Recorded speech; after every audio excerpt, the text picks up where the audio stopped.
मुझे लगा था कि वह हाई सोसाइटी की अमीर लड़की एक गरीब छात्रा है।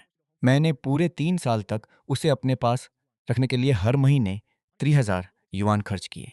लेकिन कॉलेज से ग्रेजुएशन के बाद मुझे अपने बचपन की मंगेतर से अरेंज मैरिज करने के लिए घर लौटने पर मजबूर होना पड़ा। जाने से पहले मैंने उसे 1000 युआन का चेक दिया। यही सब खत्म करते हैं। मुझे घर जाकर शादी करनी है। लेकिन अप्रत्याशित रूप से वह छोटी लोमड़ी तुरंत गुस्से में फट पड़ी। गुशियान, तुम मुझे छोड़ना चाहते हो। तुम्हें पता भी है मैं कौन हूं। लेकिन मैंने उसकी तरफ ध्यान नहीं दिया। मैंने चेक फेंका और जल्दी से घर लौट आया। 3 दिन बाद जब हम फिर एक हाई सोसाइटी पार्टी में मिले तो वह मेजबान की सीट के पास सितारों से घिरे चांद की तरह खड़ी थी, जबकि मेरे माता पिता उसके सामने लगातार झुक रहे थे। मैं वहीं स्तब्ध रह गया। जिस लड़की को मैंने इतने समय तक अपने पास रखा था, वह अचानक हाई सोसाइटी की राजकुमारी कैसे बन गई? अब तक पार्टी आधी खत्म हो चुकी थी। मेहमान बारी बारी से मुख्य टेबल पर जाकर टोस्ट पेश कर रहे थे। मेरी मंगेतर वैन यूएटिंग भी खड़ी हुई और मेरा हाथ पकड़ लिया। चलो चलकर ओल्ड मास्टर शिया को टोस्ट करते हैं। मुख्य टेबल लोगों से घिरी हुई थी। ओल्ड मास्टर पहले ही जा चुके थे। केवल शिया छिंगशुए मेहमानों का स्वागत करने के लिए वहीं रुकी हुई थी।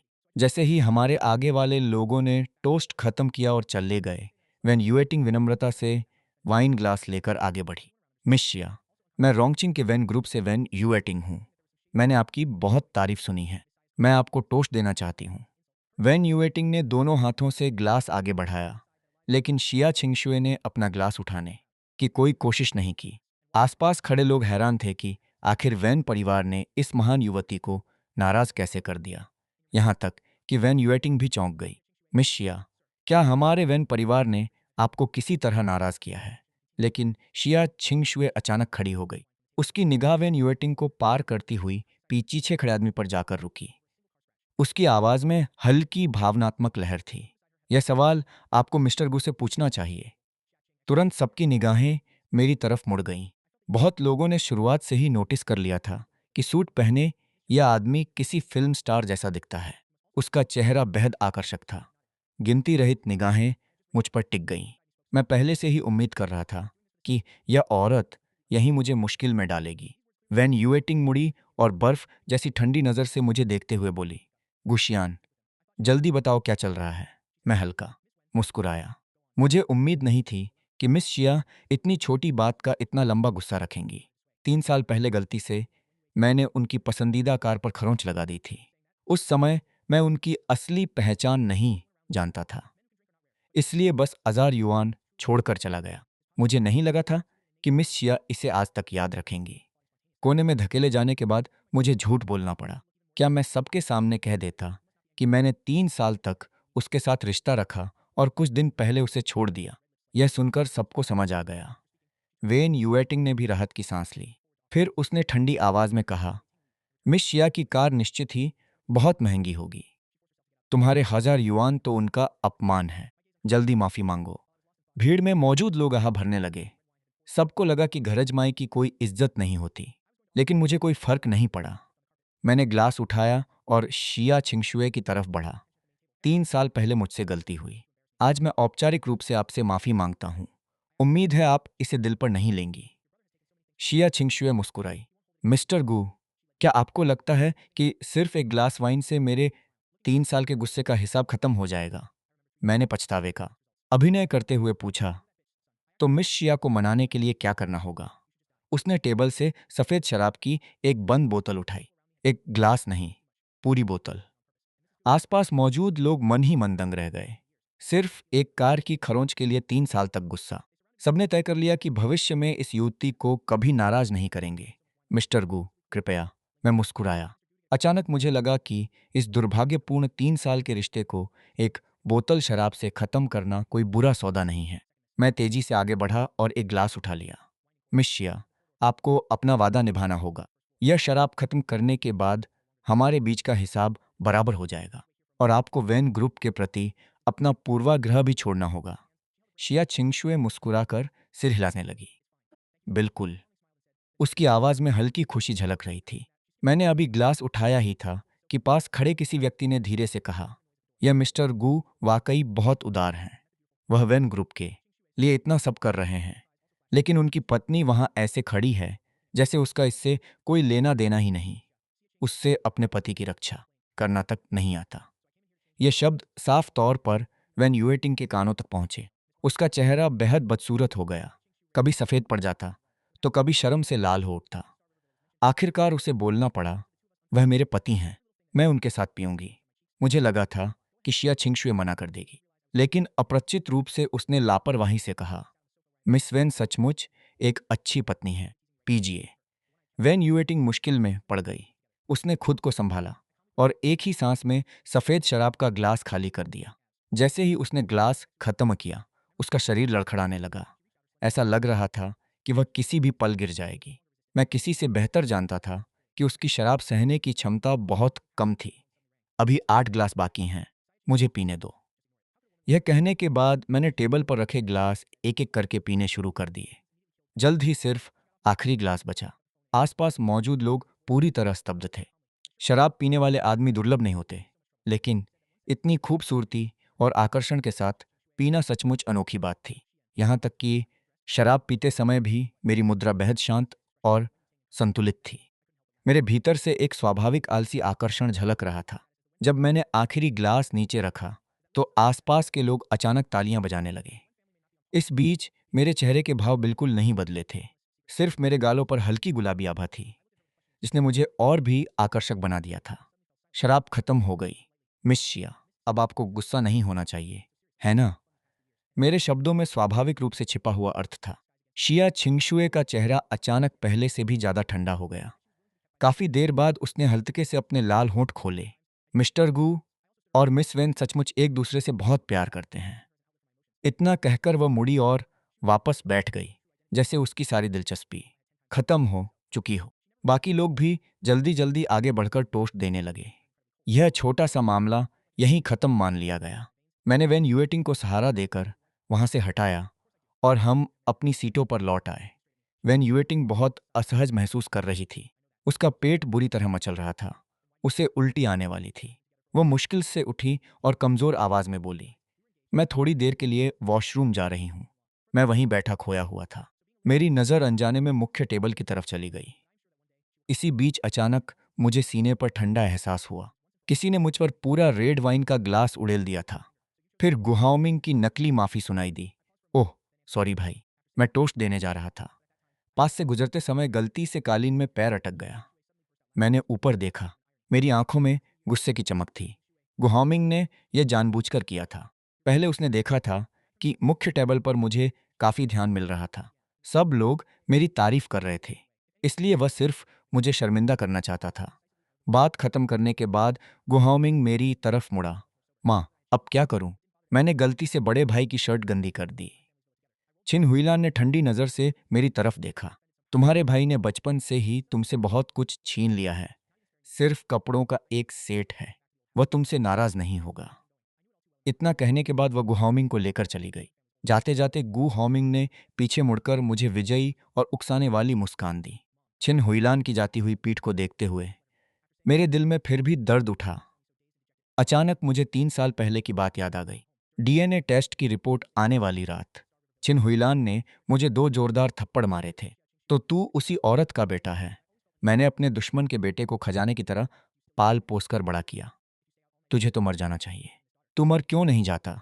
3 साल बीत चुके थे, लेकिन हर बार जब मुझे वह रात याद आती, मेरे सीने में अब भी तेज दर्द उठता। आसपास के लोग मुझे देखकर धीरे धीरे बातें करने लगे। यह तो बहुत ज्यादा हो गया। वह गू हाउमिंग साफ तौर पर जानबूझकर कर रहा था। और मिसेज गू भी, वह इतनी पक्षपाती कैसे हो सकती हैं? भले ही वह उनका असली बेटा नहीं है, लेकिन उन्होंने उसे 20 साल तक पाला है। क्या उनके दिल में उसके लिए जरा भी ममता नहीं है?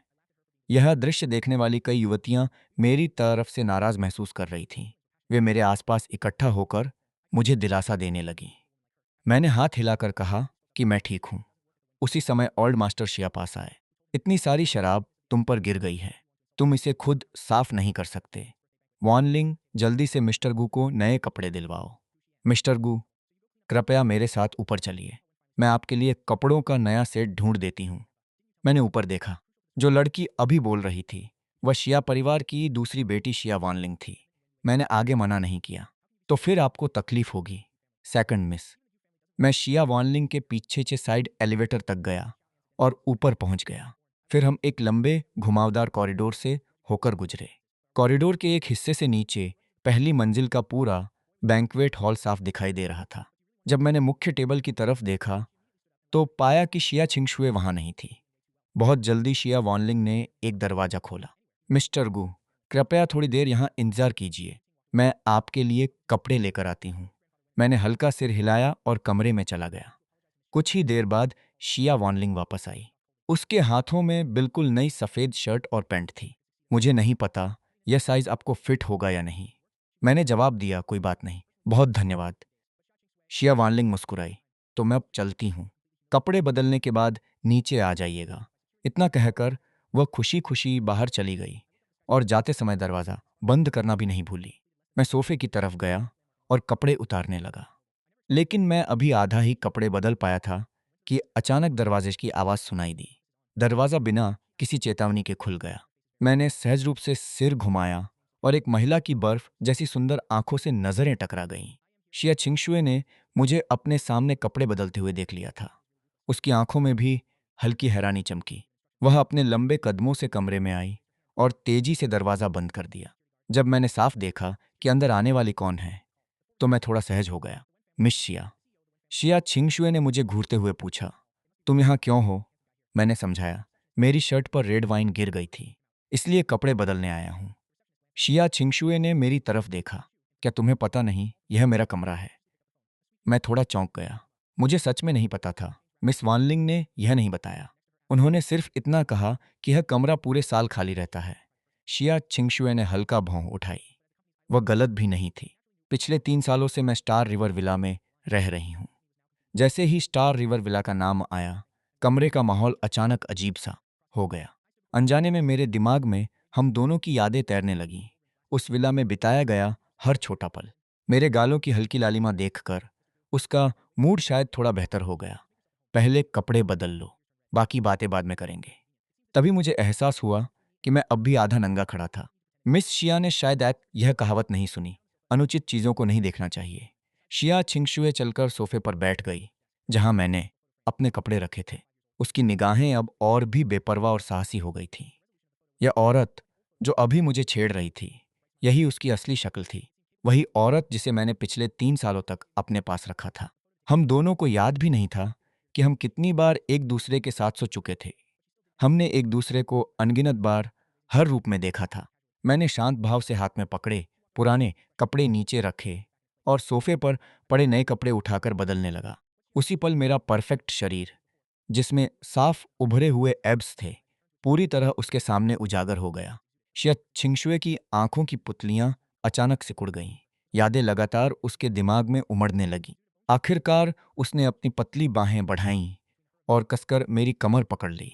एक गर्म और उग्र चुंबन अचानक मुझ पर टूट पड़ा। मैंने अब विरोध नहीं किया। इस औरत का चुंबन कितना मोहक था, यह मैं सबसे बेहतर जानता था। वैसे भी मुझे मुफ्त में फिर से इसका स्वाद मिल रहा था, तो आनंद लेने में क्या बुराई थी। जब हम दोनों जोश से एक दूसरे को चूम रहे थे, तभी अचानक मेरा फोन बज उठा। मैंने मुझसे चिपकी हुई औरत को थोड़ा पीछे हटाने की कोशिश की। फोन आ रहा है। शिया छिंगशुए ने मेरा फोन एक तरफ धकेल दिया। इसे नजरअंदाज करो। जो औरत इस समय भावनाओं में डूबी हुई थी, वह मुझे इतनी आसानी से कैसे छोड़ सकती थी। लेकिन जैसे ही वह आगे बढ़ने वाली थी, मैं मुस्कुराकर बोला, यह मेरी पत्नी का फोन है, मुझे उठाना पड़ेगा। यह सुनते ही शिया छिंगशुए का सारा मूड खत्म हो गया। वह तुरंत मुझसे अलग होकर खड़ी हो गई। मैंने मौका देखकर फोन उठाया। तुम कहाँ चले गए थे? वैन युएटिंग की आवाज अब पहले से काफी होश में लग रही थी। मैंने शांत स्वर में जवाब दिया, मेरी शर्ट पर रेड वाइन गिर गई थी, कपड़े बदलकर अभी नीचे आता हूँ। तुम हमेशा नहीं परेशानी खड़ी करते हो। वैन युएटिंग ने बस इतना कहा और फोन काट दिया। फोन रखने के बाद मैं फिर कपड़े पहनने लगा। उसी समय पास खड़ी शिया छिंगशुए बोली, गुशियान, हमें बात करनी है। कपड़े पहनने के बाद मैंने उसकी तरफ देखा। किस बारे में? शिया छिंगशुए ने बेहद गंभीर चेहरे के साथ मेरी तरफ देखा। वैन युएटिंग को छोड़ दो और मेरे पास आ जाओ। यह सुनकर मैं खुद को हंसने से नहीं रोक पाया। शिया छिंगशुए की भौहें हल्की सिकुड़ गईं। तुम हंस क्यों रहे हो? मैंने उसकी तरफ देखा। तुम चाहती हो कि मैं वैन परिवार के घर अजमाई का दर्जा छोड़ दूं और तुम्हारा गुप्त प्रेमी बन जाऊं। शिया छिंगशुए ने भौहें चढ़ाईं। क्या वह घर अजमाई वाली पहचान सच में इतनी कीमती है? मैंने सिर हिलाकर जवाब दिया। बिल्कुल। भले ही वैन परिवार शिया परिवार जितना शक्तिशाली न हो, लेकिन वैन परिवार का दामाद होना तुम्हारे गुप्त प्रेमी बनने से कहीं ज्यादा सम्मानजनक है। शिया छिंगशुए ने जिद की। मैंने कभी तुम्हें गुप्त प्रेमी बनाने का इरादा नहीं रखा। मैंने सवाल लिया, नजर से उसकी तरफ देखा। तो क्या तुम मुझसे शादी करना चाहती हो? यह सवाल सुनते ही शिया छिंगशुए अचानक चुप हो गई। उसने एक शब्द भी नहीं कहा। मैं हल्का मुस्कुराया और लापरवाही से बोला, मिस शिया, हम बस मजे कर रहे थे। इतना गंभीर होने की क्या जरूरत है? इन 3 सालों में तुम्हें भी मजा आया और मुझे भी। तुमने मेरी लापरवाही और बदतमीजी को बुरा नहीं माना और मैं तुम्हारे झूठ और भेष बदलने की बात दिल पर नहीं रखूंगा। आओ इसे अच्छे तरीके से खत्म कर दें। मैं सच में इस औरत की मानसिकता समझ नहीं पा रहा था। वह साफ तौर पर एक रईस घराने की युवती थी, फिर भी 3 साल तक मेरे द्वारा रखी गई औरत बनने को तैयार रही। मैंने पिछले 3 साल याद करने शुरू किए। सच यह था कि मैं उसके साथ अक्सर बहुत लापरवाह रहता था। कई बार तो मैं उसके फोन तक उठाने की जहमत नहीं करता था। मैंने उसे कई बार इंतजार करवाया। कभी कभी जब मेरा मूड खराब होता तो मैं अपना गुस्सा भी उसी पर निकाल देता। मैंने हमेशा उसे सिर्फ अपनी भावनाओं का निकास समझा था, एक ऐसा खिलौना जिससे मैं अपना मनोरंजन कर सकूं। जब मन हुआ बुला लिया, जब मन नहीं हुआ दूर भगा दिया। अगर शुरुआत में ही मुझे उसकी असली पहचान पता होती तो मैं मानता हूं कि 10 गुना हिम्मत होने पर भी मैं ऐसा करने की हिम्मत नहीं करता। लेकिन फिर भी 3 साल तक उसने अपनी पहचान के बारे में एक शब्द तक नहीं बताया। क्या हाई सोसाइटी की लड़कियां जन्म से ही खुद को तकलीफ देने वाली होती हैं? शिया छिंगशुए की आंखें बेहद ठंडी हो गईं। उसकी सफेद चीनी मिट्टी जैसी त्वचा उसे गुस्से में भरी वैम्पायर जैसा बना रही थी। ऐसा लग रहा था जैसे वह किसी भी पल मुझ पर झपटकर मेरा खून चूस लेगी। गुशियान, क्या तुम अपनी पत्नी से प्यार करते हो? मैंने हल्का सा सिर हिलाया। बिल्कुल प्यार करता हूं, वरना मैं उससे शादी ही क्यों करता? शिया छिंगशुए ने भौहें सिकोड़ते हुए सीधे मेरी तरफ देखा। वह तुमसे बिल्कुल प्यार नहीं करती। उसके बाहर किसी और के साथ संबंध है। मैंने लापरवाही से उसकी तरफ देखा और जवाब दिया, मुझे पता है। जितना ज्यादा शिया छिंगशुए सुन रही थी, उतनी ही उलझती जा रही थी। तुम्हें पता है, फिर भी तुम उससे प्यार करते हो। मैंने शांत स्वर में समझाया। हम 10 साल से भी ज्यादा समय से साथ हैं। हम बचपन के दोस्त हैं। उस गहरे रिश्ते को हर कोई नहीं समझ सकता। और फिर हमारी सगाई बचपन से तय थी।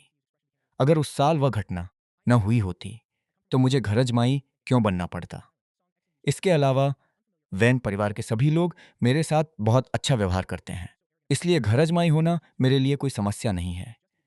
शायद अभी वैन युएटिंग और मेरे बीच कुछ गलतफहमियां हैं, लेकिन मुझे यकीन है कि एक दिन वह वापस मेरे पास लौट आएगी।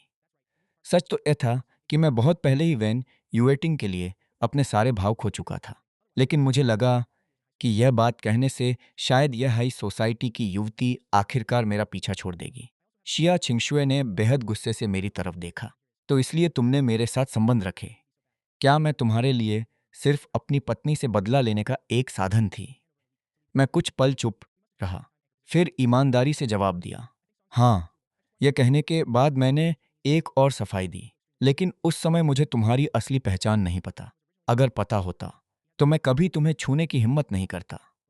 शिया छिंगशुए अचानक हंस पड़ी, लेकिन उसकी हंसी व्यंग्य और कटाक्ष से भरी हुई थी। तो पिछले 3 सालों से मैं शिया छिंगशुए किसी और के बदले का सिर्फ एक औजार थी। गुशियान, तुम वाकई कमाल हो। उसके चेहरे का भाव देखकर अचानक मेरे दिल में बुरा एहसास पैदा हुआ और सचमुच अगले ही पल वह उठ खड़ी हुई और उसने कसकर मेरी ठोड़ी पकड़ ली। गुशियान, इस दुनिया में किसी ने भी मुझे कभी इस्तेमाल करके फेंकने की हिम्मत नहीं की। अगर किसी को छोड़ना है तो वह मैं होंगी, तुम नहीं। इतना कहकर शिया छिंगशुए दृढ़ कदमों से कमरे से बाहर निकल गई। कुछ पल के लिए स्तब्ध रह गया, फिर मैं भी धीरे धीरे बाहर निकल आया। उल्टी करने के बाद वैन युएटिंग अब काफी होश में लग रही थी। उसने देखा कि मैंने कपड़े बदल लिए हैं, लेकिन उसने यह पूछने की कोशिश भी नहीं की कि क्या हुआ था। जब पार्टी आखिरकार खत्म हुई तो वैन यूएटिंग और मैं साथ में शिया परिवार की विला से बाहर निकले। मैंने कार की खिड़की नीचे की और दिल में अजीब बेचैनी महसूस की। ऐसा लग रहा था जैसे मैंने किसी बेहद ताकतवर इंसान को नाराज कर दिया हो। जब कार शहर के बीचों-बीच पहुंची तो अचानक सबवे स्टेशन के पास रुक गई। वैन यूएटिंग ने आंखें बंद रखीं और मेरी तरफ देखना भी जरूरी नहीं समझा। गुशियान, मैं आज रात व्यस्त हूं, इसलिए पुराने घर वापस नहीं जाऊंगी। तुम खुद टैक्सी लेकर चले जाना। वैन यूएटिंग कहाँ जा रही थी? मैं अपने दिल में यह बात बहुत अच्छी तरह जानता था। मैंने अपनी औकात समझी और चुपचाप कार से उतर गया। फिर खुद टैक्सी लेकर वैन परिवार के पुराने घर वापस चला गया। जब मेरी सास ने देखा कि सिर्फ मैं अकेला लौटा हूं तो वह तुरंत सब समझ गई। वह खुद जाकर वैन यूएटिंग को वापस लाने वाली थी, लेकिन आखिर में मैंने उन्हें रोक दिया। छोड़ दीजिए माँ, अब उसका दिल इस घर में नहीं है। अगर आप उसे जबरदस्ती वापस भी ले आएंगी तो वह सिर्फ एक खाली खोल होगी। उसे रहने दीजिए। इतना कहकर मैं चुपचाप सीधे ऊपर चला गया। मेरी सास ने शायद ही कभी मुझे इतना खोया हुआ देखा था। उन्हें बिल्कुल नहीं पता था कि आज क्या हुआ था। एक हफ्ते बाद वैन यूएटिंग आखिरकार घर लौटी। उस पूरे हफ्ते मेरी जिंदगी सामान्य तरीके से चलती रही। सिर्फ एक चीज बदल गई थी। मैंने कभी फिर स्टार रिवर विला का रुख नहीं किया। पहले मैं हफ्ते में 2-3 बार वहां जाया करता था, लेकिन उस दुर्भाग्यपूर्ण पार्टी के बाद मैं दोबारा शिया छिंगशुए से नहीं मिला। क्या उसने सचमुच मुझे छोड़ दिया था? दिन शांति से गुजर रहे थे, लेकिन मेरे दिल में हमेशा बेचैनी बनी रहती थी। जिस रात वैन यूएटिंग वापस आई, डिनर टेबल पर मदर वैन गुस्से में फट पड़ी। क्या तुम्हारे दिल में अब भी इस परिवार के लिए कोई जगह है? आज के बाद अगर तुम फिर पूरी रात बाहर रही तो मैं मान लूंगी कि मेरी कोई बेटी ही नहीं है। वैन यूएटिंग भी थोड़ा डर गई। उसने होंठ फुलाते हुए कहा, माँ, मैं अभी अभी वापस आई हूँ। कंपनी के काम की मुझे अभी आदत नहीं हुई है। मैं इतना काम कर रही हूँ कि खाने और सोने तक का समय नहीं मिलता। पिछले कुछ दिनों से मैं कंपनी में ही सो रही थी। आज सिर्फ काम की वजह से वापस आई हूँ। फादर वेन भी बोल पड़े, हाँ, मैंने पहले ही सेक्रेटरी झोंग से पूछ लिया था। यूएटिंग पिछले 2 दिनों से कंपनी के अपार्टमेंट में ही रह रही थी। मदर वेन का चेहरा थोड़ा नरम पड़ गया। उन्होंने बात बदल दी। काम कैसा चल रहा है बेटी? वैन यूएटिंग ने चॉपस्टिक नीचे रखी और ठंडी आवाज में बोली, किसी की वजह से बिल्कुल अच्छा नहीं चल रहा। फादर वेन ने भौहें सिकोड़ ली। क्या हुआ? वैन यूएटिंग बोली, आज शिया परिवार के शुयान ग्रुप ने सार्वजनिक निविदा खोली, लेकिन सिर्फ हमारे वैन ग्रुप को निमंत्रण नहीं मिला, और यह सब आपके प्यारे दामाद की वजह से हुआ है। यह सुनकर मैं एक पल के लिए स्तब्ध रह गया। मुझे अचानक पहले की एक बात याद आ गई। मैंने एक बार शिया छिंगशुए को शुएयान बिल्डिंग से बाहर आते देखा था। उस समय मैंने मजाक में कहा था, डार्लिंग, क्या तुमने नौकरी बदल ली? मुझे आज भी उसका जवाब याद था, मैं इस बिल्डिंग की मालिक हूं। उस समय मैंने हंसते हुए उसे पागल कहा था। उसके बाद शिया छिंगसुए समझदारी से मेरी कार में बैठ गई थी। फिर हम साथ में स्टार रिवर विला गए थे। तब हमें साथ हुए सिर्फ 2 महीने हुए थे। हमारे रिश्ते में जुनून भरा हुआ था। हम हर रात मधोशी में डूबे रहते थे। अब समझ आया कि वह तब से ही मुझे संकेत दे रही थी। मैं खुद को थोड़ा पछतावे से भरता महसूस करने लगा, ऐसी औरत के साथ उलझने के लिए। वैन यूएटिंग की बात सुनने के बाद मदर वैन तुरंत मेरा बचाव करने लगी। शियान वैन ग्रुप में काम नहीं करता, इसका उससे क्या संबंध? वैन यूएटिंग की आवाज ऊंची हो गई। किसने कहा था कि 3 साल पहले जाकर शिया परिवार की बड़ी बेटी को नाराज करे और ऊपर से उसे 1000 युआन देकर अपमानित भी किया? वैन यूएटिंग ने ओल्ड मास्टर शिया की जन्मदिन पार्टी में हुई सारी बातें सुना दी। डिनर टेबल का माहौल अचानक बेहद शांत हो गया। वैन यूएटिंग की आंखों में संतोष की चमक उभरी। गुशियान, यह मुसीबत तुमने पैदा की है, तो अब इसे तुम्हें ही सुलझाना होगा। काफी देर बाद दादा वेन आखिरकार बोले, अगर हमें यह प्रोजेक्ट नहीं मिलता तो रहने दो। वैन यूएटिंग थोड़ी उत्तेजित हो गई। दादाजी, आपने पहले खुद कहा था कि यह प्रोजेक्ट वैन परिवार के अस्तित्व के लिए बेहद महत्वपूर्ण है, लेकिन जैसे ही बात गू शियान पर आती है, आप तुरंत कहते हैं कि छोड़ दो। क्या वैन परिवार का भविष्य इतना महत्वहीन है? क्या गू शियान की इज्जत उससे ज्यादा जरूरी है? वैन यूएटिंग के दिल में जमा नाराजगी आखिरकार फूट पड़ी। आप लोग इतने पक्षपाती कैसे हो सकते हैं? गू शियान सिर्फ गु परिवार का नकली युवा मालिक है। मैं आपकी असली पोती हूं। यहां तक कि गु परिवार भी अब उसे स्वीकार नहीं करना चाहता। फिर आप लोग उसकी इतनी परवाह क्यों करते हैं?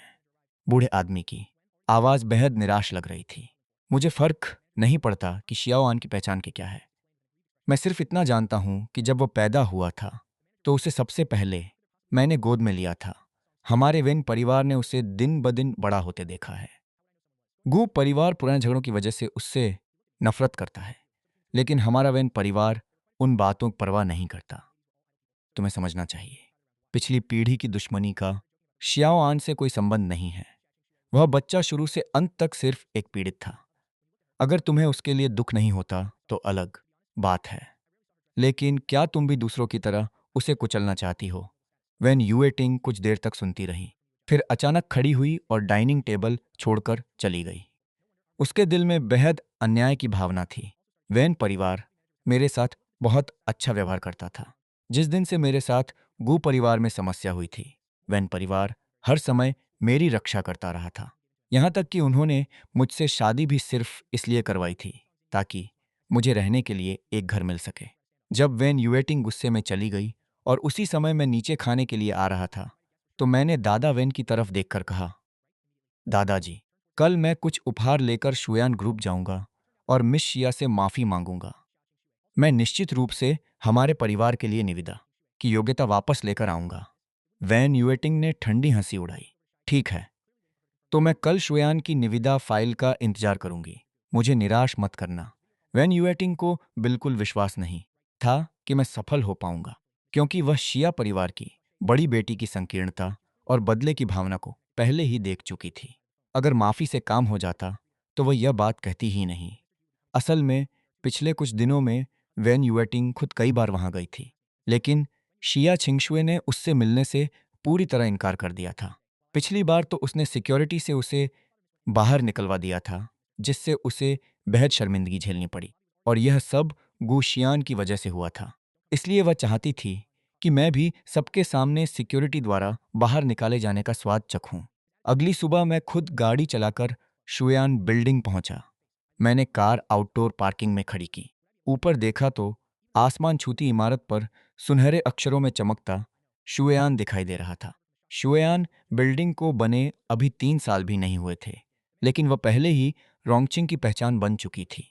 मैंने पहले सोचा था कि यह किसी नए अमीर टेक उद्योगपति की कंपनी होगी। मुझे बिल्कुल उम्मीद नहीं थी कि यह असल में शिया परिवार की शाखा है। मैं शुएयान की पहली मंजिल के लॉबी में दाखिल हुआ और सीधे रिसेप्शन डेस्क पर गया। हेलो, क्या आप बता सकती हैं कि शिया छिंगशुए का ऑफिस किस मंजिल पर है? जैसे ही रिसेप्शनिस्ट ने मुझे शिया छिंगशुए का पूरा नाम लेते सुना, उनके चेहरों के भाव बदल गए।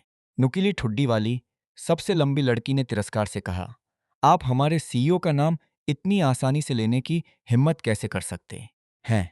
आपका हमारे सीईओ शिया से क्या संबंध है? मैं लगभग यह कह ही देता कि मैं उसका रखा हुआ आदमी हूं, लेकिन फिर भी मुस्कुराकर बोला, मैं वैन ग्रुप की तरफ से मिस शिया से बिजनेस की बात करने आया हूं। नुकीली ठुड्डी वाली लड़की की आंखों में साफ तिरस्कार था।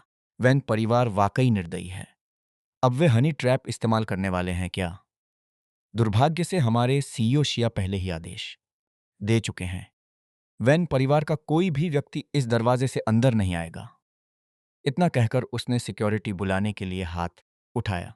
मुझे बाहर निकाले जाने से पहले मैंने सिक्योरिटी गार्ड से कहा, माफ कीजिए, पहले मुझे एक फोन कॉल करने दीजिए। सिक्योरिटी गार्ड चुपचाप वहीं खड़ा हो गया और मेरे कॉल खत्म होने का इंतजार करने लगा। चारों रिसेप्शनिस्ट आपस में धीरे धीरे बातें करने लगी। वैन परिवार सच में बहुत निर्दयी है। वैन परिवार की सीईओ खुद 4 बार यहां आई थी, लेकिन सीईओ शिया ने उन्हें बिल्कुल भी महत्व नहीं दिया। अब वे इतने बेताब हो गए हैं कि एक खूबसूरत आदमी को भेज दिया है। जैसे ही मैंने फोन काटा, रिसेप्शनिस्ट ने तुरंत सिक्योरिटी से कहा, तुम लोग अब तक खड़े क्या हो? जल्दी इसे बाहर निकालो। उसी समय रिसेप्शन डेस्क का फोन बज उठा। रिसेप्शनिस्ट ने स्क्रीन देखी। यह कॉल सीधे सीईओ शिया के ऑफिस से थी। शुएयान में 3 साल काम करने के बावजूद उसे कभी सीईओ शिया के ऑफिस से कॉल नहीं आई थी। उसने सावधानी से फोन उठाया। दूसरी तरफ से एक मीठी महिला आवाज आई, उसे ऊपर आने दो। रिसेप्शनिस्ट ने फोन रखा और उसका चेहरा तेजी से बदल गया। स्पष्ट था कि वह अब भी सदमे से बाहर नहीं आई थी। बगल वाली लड़की ने उत्सुकता से पूछा, किसका फोन था? रिसेप्शनिस्ट ने धीमे स्वर में जवाब दिया, सीईओ शिया का। असल में शिया छिंगशुए बहुत निजी स्वभाव की इंसान थी। वह कभी बाहरी दुनिया को इंटरव्यू नहीं देती थी। दुनिया उसके बारे में लगभग कुछ नहीं जानती थी, लेकिन कंपनी की सबसे ज्यादा गॉसिप करने वाली रिसेप्शनिस्ट होने के नाते वे लोग स्वाभाविक रूप से सीईओ शिया के बारे में काफी कुछ जानती थी। इसलिए वे उसकी आवाज पहचान गई थी। अब वे मुझे पूरी तरह अलग नजरों से देख रही थी। सीईओ शिया का ऑफिस 32वीं मंजिल पर है, मैंने मुस्कुराकर कहा, धन्यवाद। फिर सीधे एलिवेटर की तरफ बढ़ गया। एलिवेटर जल्दी ही 32वीं मंजिल पर पहुंच गया। लंबे कॉरिडोर को पार करने के बाद मैं प्रेसिडेंट ऑफिस के सामने खड़ा था। मैंने बिना झिझक दरवाजे पर दस्तक दी। दरवाजा खोलने वाली महिला गोल्ड रिम चश्मा पहने हुई थी। वह बेहद सुरुचिपूर्ण और बुद्धिमान दिख रही थी। उसने अपना परिचय दिया, मैं गाओ छिन हूं, सीईओ शिया की सेक्रेटरी। सीईओ शिया अभी मीटिंग में हैं। मिस्टर गु, आप यहाँ बैठकर थोड़ा इंतजार कर सकते हैं। आप और सीईओ शिया के बीच के रिश्ते को देखते हुए आप बिल्कुल अपने घर जैसा महसूस करें। मैं स्तब्ध रह गया। अगले ही पल मेरे कान लाल हो गए। शायद मुझे रिसेप्शन रूम में इंतजार करना चाहिए। लगता था कि सेक्रेटरी गाओ को मेरे और शिया छिंगशुए के बीच की हर बात पहले से पता थी। ऐसे में अब मुझे दिखावा करने की जरूरत नहीं थी। मुझे पानी देने के बाद सेक्रेटरी गाओ भी ऑफिस से बाहर चली गई। मैं सोफे पर बैठ गया और चारों तरफ देखने लगा। ऑफिस बहुत बड़ा था, किसी लग्जरी अपार्टमेंट जैसा। काम करने वाली जगह के अलावा भी अंदर कई अलग अलग कमरे थे। मैंने मुड़कर देखा। मेरी नज़र बड़े डेस्क पर रखे एक बेहद आकर्षक क्रिस्टल फोटो फ्रेम पर पड़ी। फोटो में लगभग 4-5 साल का एक लड़का था। उसके हाथ में गांव रेंजर का खिलौना था। वह बेहद खुशी से मुस्कुरा रहा था। फोटो की क्वालिटी ज्यादा अच्छी नहीं थी। लग रहा था जैसे यह कई साल पुरानी तस्वीर हो। लड़के का चेहरा भी थोड़ा धुंधला था, लेकिन उसके होठों की चमकदार मुस्कान सुबह की धूप जैसी लग रही थी। ऐसा महसूस हो रहा था जैसे वह किसी के दिल का सारा अंधेरा मिटा सकती हो। हालांकि मैं उस लड़के को नहीं पहचानता था, लेकिन इस तस्वीर ने मुझे एक अजीब सा परिचित एहसास दिया। मैं फोटो को हाथ में उठाकर गौर से देखने ही वाला था कि अचानक ऑफिस का दरवाजा खुल गया। एक खूबसूरत आकृति दरवाजे पर दिखाई दी। शिया छिंगशुए ने मुझे फोटो हाथ में लिए देखते हुए पाया। उसकी भौहें हल्की सिकुड़ गईं, लेकिन वह पूरी तरह अंदर नहीं आई।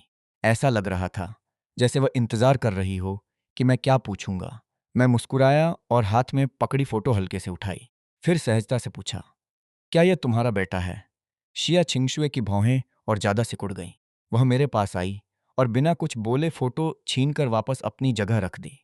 बेटा मेरी ऐसी की तैसी। मैं जोर से हंस पड़ा। तो हाई सोसाइटी की महान मिस शिया गालियां भी देती हैं।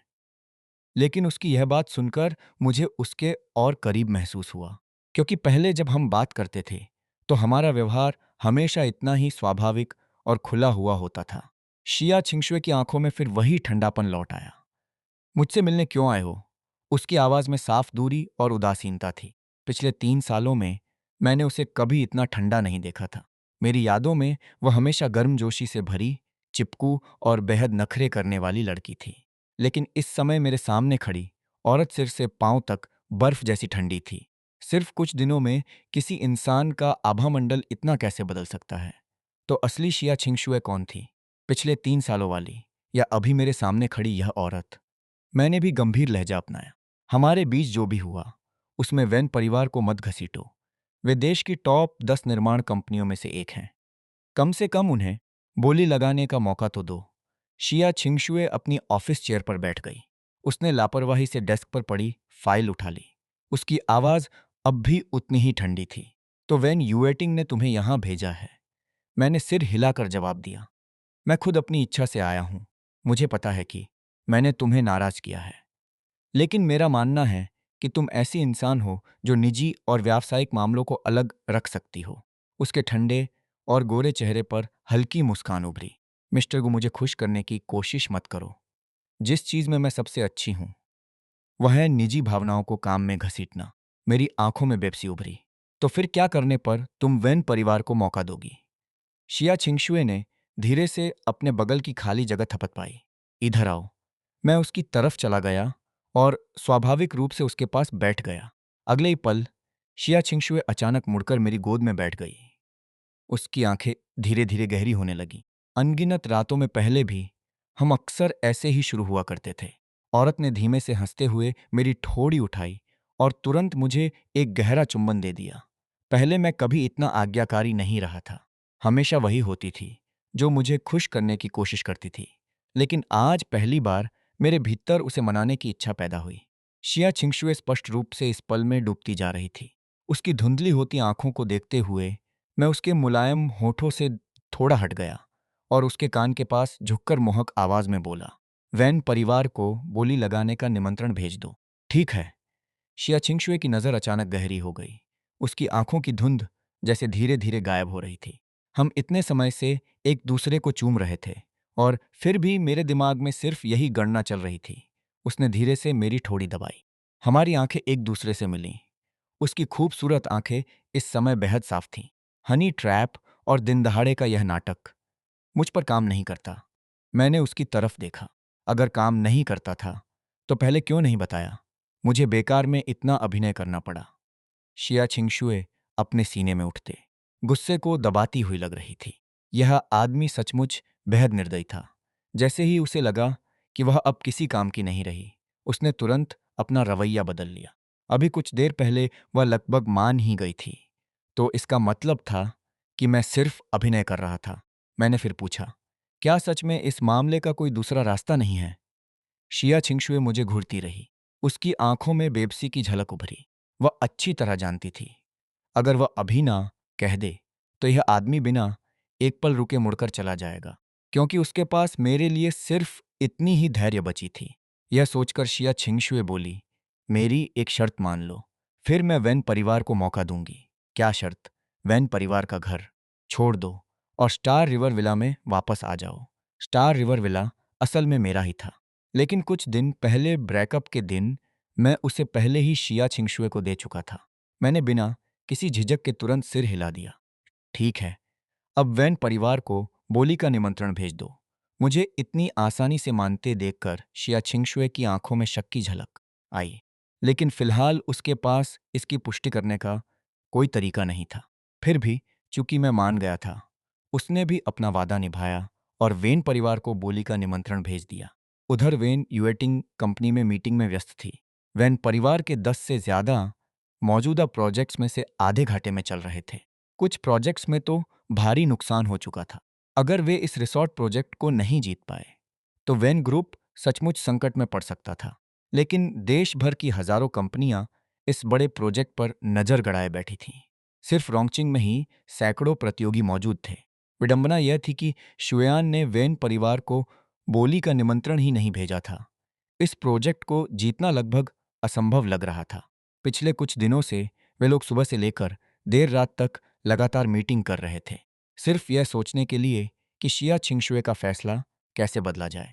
उन्होंने तो उसकी निजी पसंद नापसंद तक की जांच शुरू कर दी थी, लेकिन उसके जैसी अमीर युवती के पास ऐसी कौन सी चीज नहीं थी जो दुनिया में मिल सकती हो।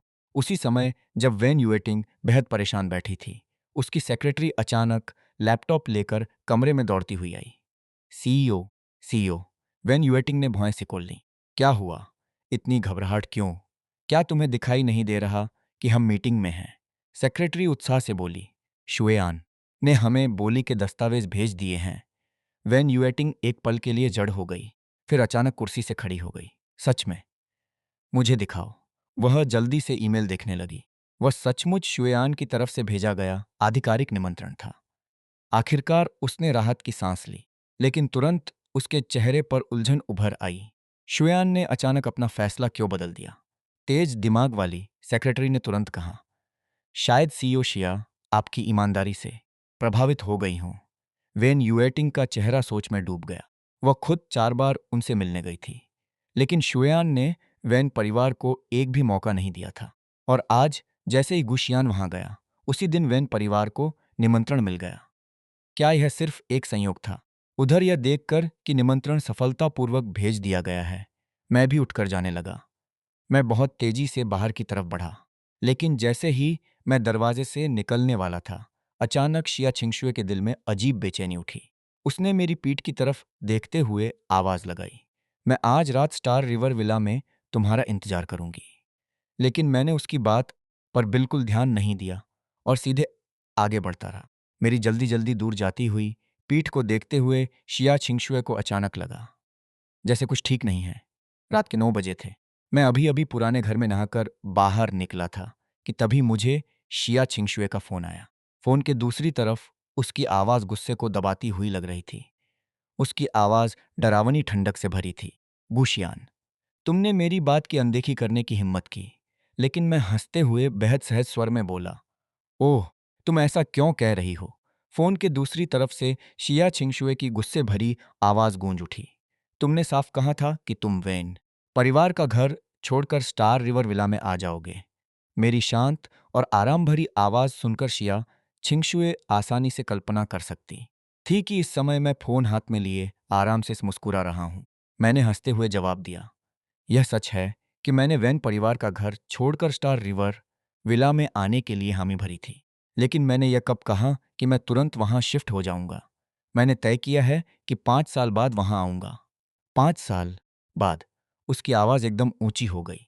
तब तक रिसर्टा प्रोजेक्ट बहुत पहले ही पूरा हो चुका होगा और शायद तब तक शिया छिंगशुए रोंगछिंग में भी नहीं होगी। फोन के दूसरी तरफ की औरत गुस्से से हंस पड़ी। 5 साल? क्यों नहीं सीधे 50 साल कह देते? मैं अब भी हल्के मुस्कुराते हुए बोला, और कुछ कहना है सीईओ शिया? अगर नहीं तो मैं फोन रख रहा हूं। इतना कहकर मैंने बिना हिचकिचाए फोन काट दिया। स्टार रिवर विला में शिया छिंगशुए तीसरी मंजिल की बालकनी पर खड़ी थी। गुस्से में उसने फोन सीधे नीचे फेंक दिया। गू शियान, तुम वाकई कमाल हो। मुझे पहले कैसे पता नहीं चला कि तुम इतने बेशर्म हो सकते हो। उधर मैं आराम से बिस्तर पर फैला हुआ था, पैर हिलाते हुए गुनगुना रहा था। आखिरकार मेरा मिशन सफल हो चुका था।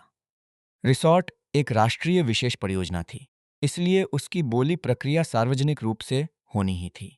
अब जबकि वैन परिवार के पास आधिकारिक बोली दस्तावेज थे, बाकी सब कुछ सरकारी नियमों के अनुसार होना था। पूरी प्रक्रिया संबंधित विभागों की निगरानी में रहने वाली थी। अब शुएयान कोई चाल चलकर वैन परिवार को बाहर नहीं कर सकता था, और अगर इसके बाद भी वैन परिवार बोली नहीं जीत पाया तो वह सिर्फ किस्मत की बात होगी। उससे मेरा कोई संबंध नहीं रहेगा। उस रात मुझे बहुत अच्छी नींद आई। अगली सुबह मैं जल्दी ही टीवी स्टेशन पहुंच गया। हालांकि मैं दोपहर के समाचार कार्यक्रम का एंकर था, लेकिन हमारा स्टेशन एकीकृत न्यूज़ प्रोडक्शन मॉडल इस्तेमाल करता था, इसलिए मैं सिर्फ होस्ट नहीं बल्कि रिपोर्ट भी था। ज़्यादातर खबरों का सामग्री मुझे खुद इकट्ठा करनी पड़ती थी। जैसे ही मैं कंपनी पहुंचा, मैंने सहकर्मियों को गॉसिप करते सुना। सुना है नया आदमी विदेश की रॉयल अकादमी ऑफ आर्ट से ग्रेजुएट हुआ है और उसने एनबीसी में इंटर्नशिप भी की है। इतने शानदार रिज्यूमे वाला इंसान सीधे सेंट्रल स्टेशन में एंकर बन सकता था। फिर वह अचानक इस छोटे से रोंगछिंग टीवी स्टेशन में क्यों आ गया? उनकी बातें सुनकर अचानक मुझे महसूस हुआ कि नंबर 1 मेल एंकर के रूप में मेरी कुर्सी खतरे में पड़ सकती है। मेरे सहकर्मी अब भी बातें कर रहे थे। डिपार्टमेंट हेड ने इतना प्रतिभाशाली इंसान भर्ती किया है, जरूर इसके पीछे कोई और वजह होगी। वैसे भी गुशियान में ऐसा कौन सा खास टैलेंट है? वह सिर्फ अपने हैंडसम चेहरे के भरोसे विज्ञापनदाताओं से पैसे निकलवाता है। उसके पास सबसे ज्यादा विज्ञापन कॉन्ट्रैक्ट्स हैं, बस वह यहां सिर्फ 1 साल से है। प्रोफेशनल क्षमता में हम में से कौन उससे कम है? मैं चुपचाप अपनी सीट की तरफ बढ़ा। तभी गॉसिप करने वाले लोगों ने मुझे देख लिया। शियान, तुम कब आए? मैं मुस्कुराया। ठीक उसी समय जब आप लोग मेरी खूबसूरती की तारीफ कर रहे थे। सब लोग ऊपर से हंसकर माफी मांगने लगे, लेकिन अंदर ही अंदर बेहद झुंझलाए हुए थे, क्योंकि मैं हमेशा इतना शांत और परफेक्ट व्यवहार करता था कि बाकी लोग खुद को मस्खरा महसूस करने लगते थे। उसी समय टीवी स्टेशन के न्यूज़ डिपार्टमेंट की हेड तांग लिंग कमरे में आई। उन्होंने ऊंची आवाज में कहा, क्या सुबह सुबह सब लोग इतने फ्री हैं? आज हमारे स्टेशन में एक नया सहकर्मी शामिल होने वाला है। तांगलिंग ने अपने बगल में खड़े युवक की तरफ मुस्कुराकर देखा। लिटिल सॉन्ग, अपना परिचय दो। युवक ने विनम्रता से मुस्कुराते हुए कहा। हेलो, सभी को नमस्कार। मेरा नाम सॉन्ग शिन्यू। कमरे में मौजूद सभी लोगों की निगाहें उस आदमी पर टिक गईं। वह बेहद सामान्य ऑफिस कपड़ों में था। हालांकि उसके चेहरे की बनावट बहुत ज्यादा शानदार नहीं थी, लेकिन कुल मिलाकर वह काफी सभ्य और आकर्षक लग रहा था। उसके होठों की मुस्कान बेहद कोमल थी। उसमें बिल्कुल भी दबाव महसूस नहीं होता था।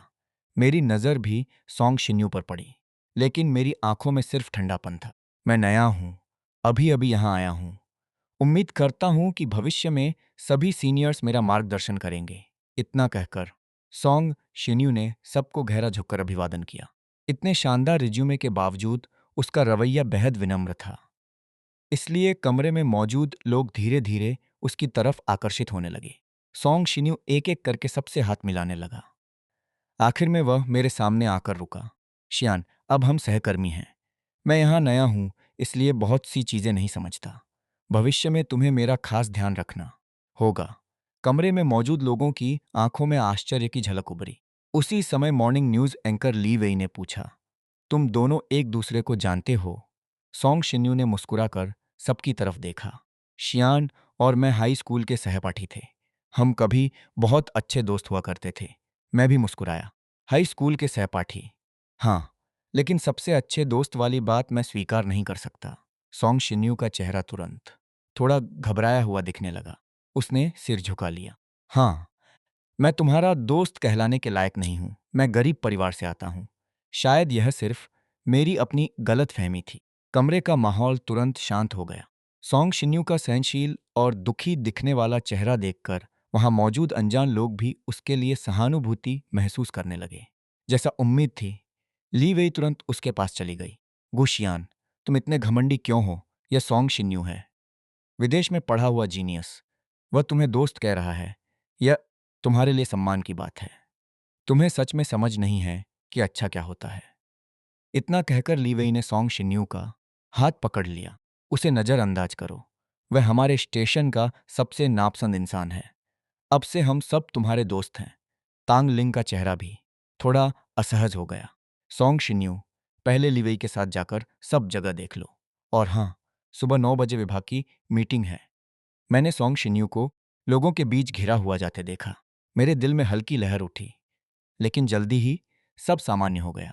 सॉन्ग शिन्यू दिखावा करने में माहिर था, वरना मैं हाई स्कूल के 3 साल उसके झूठ में नहीं फंसा रहता। न्यूज़ एंकर बनना सिर्फ मेरा बचपन का सपना पूरा करने के लिए था। ऐसा नहीं था कि अगर मैं यहाँ से चला जाऊं तो मेरे पास जीने के लिए कोई हुनर न हो। इसके विपरीत मेरी रुचियां बहुत व्यापक थीं। मेरे पास कई तरह की क्षमताएं थीं। हर एक मुझे जिंदगी भर आराम से पाल सकती थी। मुझे नहीं पता था कि सॉन्ग शिन्यू यहाँ काम करने क्यों आया है, लेकिन मैं अब उससे प्रतिस्पर्धा करते करते थक चुका था। शायद यह जगह छोड़ देना भी बुरा नहीं होगा। सुबह सब 9 बजे सब लोग मीटिंग रूम में इकट्ठा हुए।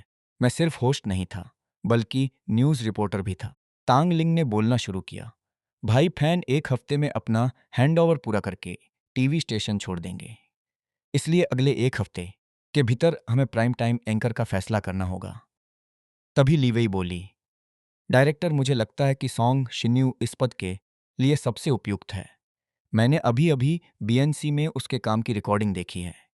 वह चीनी और अंग्रेजी के बीच बेहद सहजता से बदल सकता है। उसकी होस्टिंग भी बहुत प्रोफेशनल है। तांग लिंग हल्का मुस्कुराई। लिटिल सॉन्ग वाकई बहुत उत्कृष्ट है, लेकिन यह पद मूल रूप से शियान के लिए तय किया गया था। आखिरकार उसके पास सबसे ज्यादा विज्ञापन कॉन्ट्रैक्ट्स हैं और उसकी लोकप्रियता भी सबसे ज्यादा है। ली वई ने मेरी तरफ देखा। यह हमारा न्यूज़ डिपार्टमेंट है, विज्ञापन विभाग नहीं। हमें असली प्रोफेशनल क्षमता देखनी चाहिए। अगर सिर्फ विज्ञापन गिनने हैं तो भविष्य में कोई न्यूज़ नहीं बनाएगा। सब लोग सिर्फ अमीर लोगों से चिपकने के तरीके सोचेंगे। उसने अमीर लोगों से चिपकना वाले शब्दों पर खास जोर दिया। स्पष्ट था कि वह मुझे ताना मार रही थी। मैंने लापरवाह चेहरा बनाया। परसों मैं तियानहान ग्रुप की बिजनेस पार्टी में गया था। वहां मैंने कर्मचारियों को बातें करते सुना। उन्होंने कहा कि हमारे टीवी स्टेशन की एक मोनोलिड लड़की हर दिन सीईओ ली से मिलने जाती है। मिसेज ली ने उस लड़की को सीईओ ली की गोद में बैठकर उन्हें डैडी कहते हुए देख लिया। फिर उन्होंने वहीं उसे थप्पड़ मार दिया। मैं हल्का मुस्कुराया। मुझे बस जिज्ञासा हो रही है, क्या हमारे स्टेशन में सचमुच ऐसी कोई लड़की है ली वई तुरंत गुस्से में खड़ी हो गई। गुशियान, बेबुनियाद आरोप मत लगाओ। मैं हल्का हंसा। मैंने तो तुम्हारा नाम नहीं लिया। टीवी स्टेशन इतना बड़ा है, तुम अकेली मोनोलिड लड़की नहीं हो। लेकिन मुझे लगता है कि तुम्हारी बात सही थी। हमें अपना ध्यान न्यूज़ पर लगाना चाहिए। अमीर लोगों से चिपकने वाली चीज़ें कभी भी उल्टा असर कर सकती हैं। वैसे संयोग से उस रात मैंने मिसेज ली को वीचैट पर ऐड कर लिया था। कल ही वह मुझसे उस मोनोलिड लड़की के बारे में पूछ रही थी। लीवेई का चेहरा गुस्से से डर में बदल गया। तुमने उनसे क्या कहा? उसके इस एक सवाल ने उसकी सारी घबराहट उजागर कर दी। मैंने अजीब नज़रों से उसकी तरफ देखा, लेकिन इस समय ली वई को कुछ और सोचने की फुर्सत नहीं थी। वह मिसेज ली के तरीकों को बहुत अच्छी तरह जानती थी। पिछली बार वह जल्दी से चेहरा छुपाकर भाग गई थी, तभी बच पाई थी। मैंने मुस्कुराकर कहा, यह मामला हमारे टीवी स्टेशन की प्रतिष्ठा से जुड़ा है, इसलिए पूरी जांच किए बिना मैंने अभी तक उन्हें कोई जवाब नहीं दिया। असल में मैं तो इस बात को लगभग भूल ही चुका था, लेकिन अभी लिवेई की बात सुनकर मुझे अचानक याद आ गया। ली वही ने राहत की सांस ली। अब उसकी नज़रें मेरी तरफ पूरी सावधानी से भरी हुई थीं।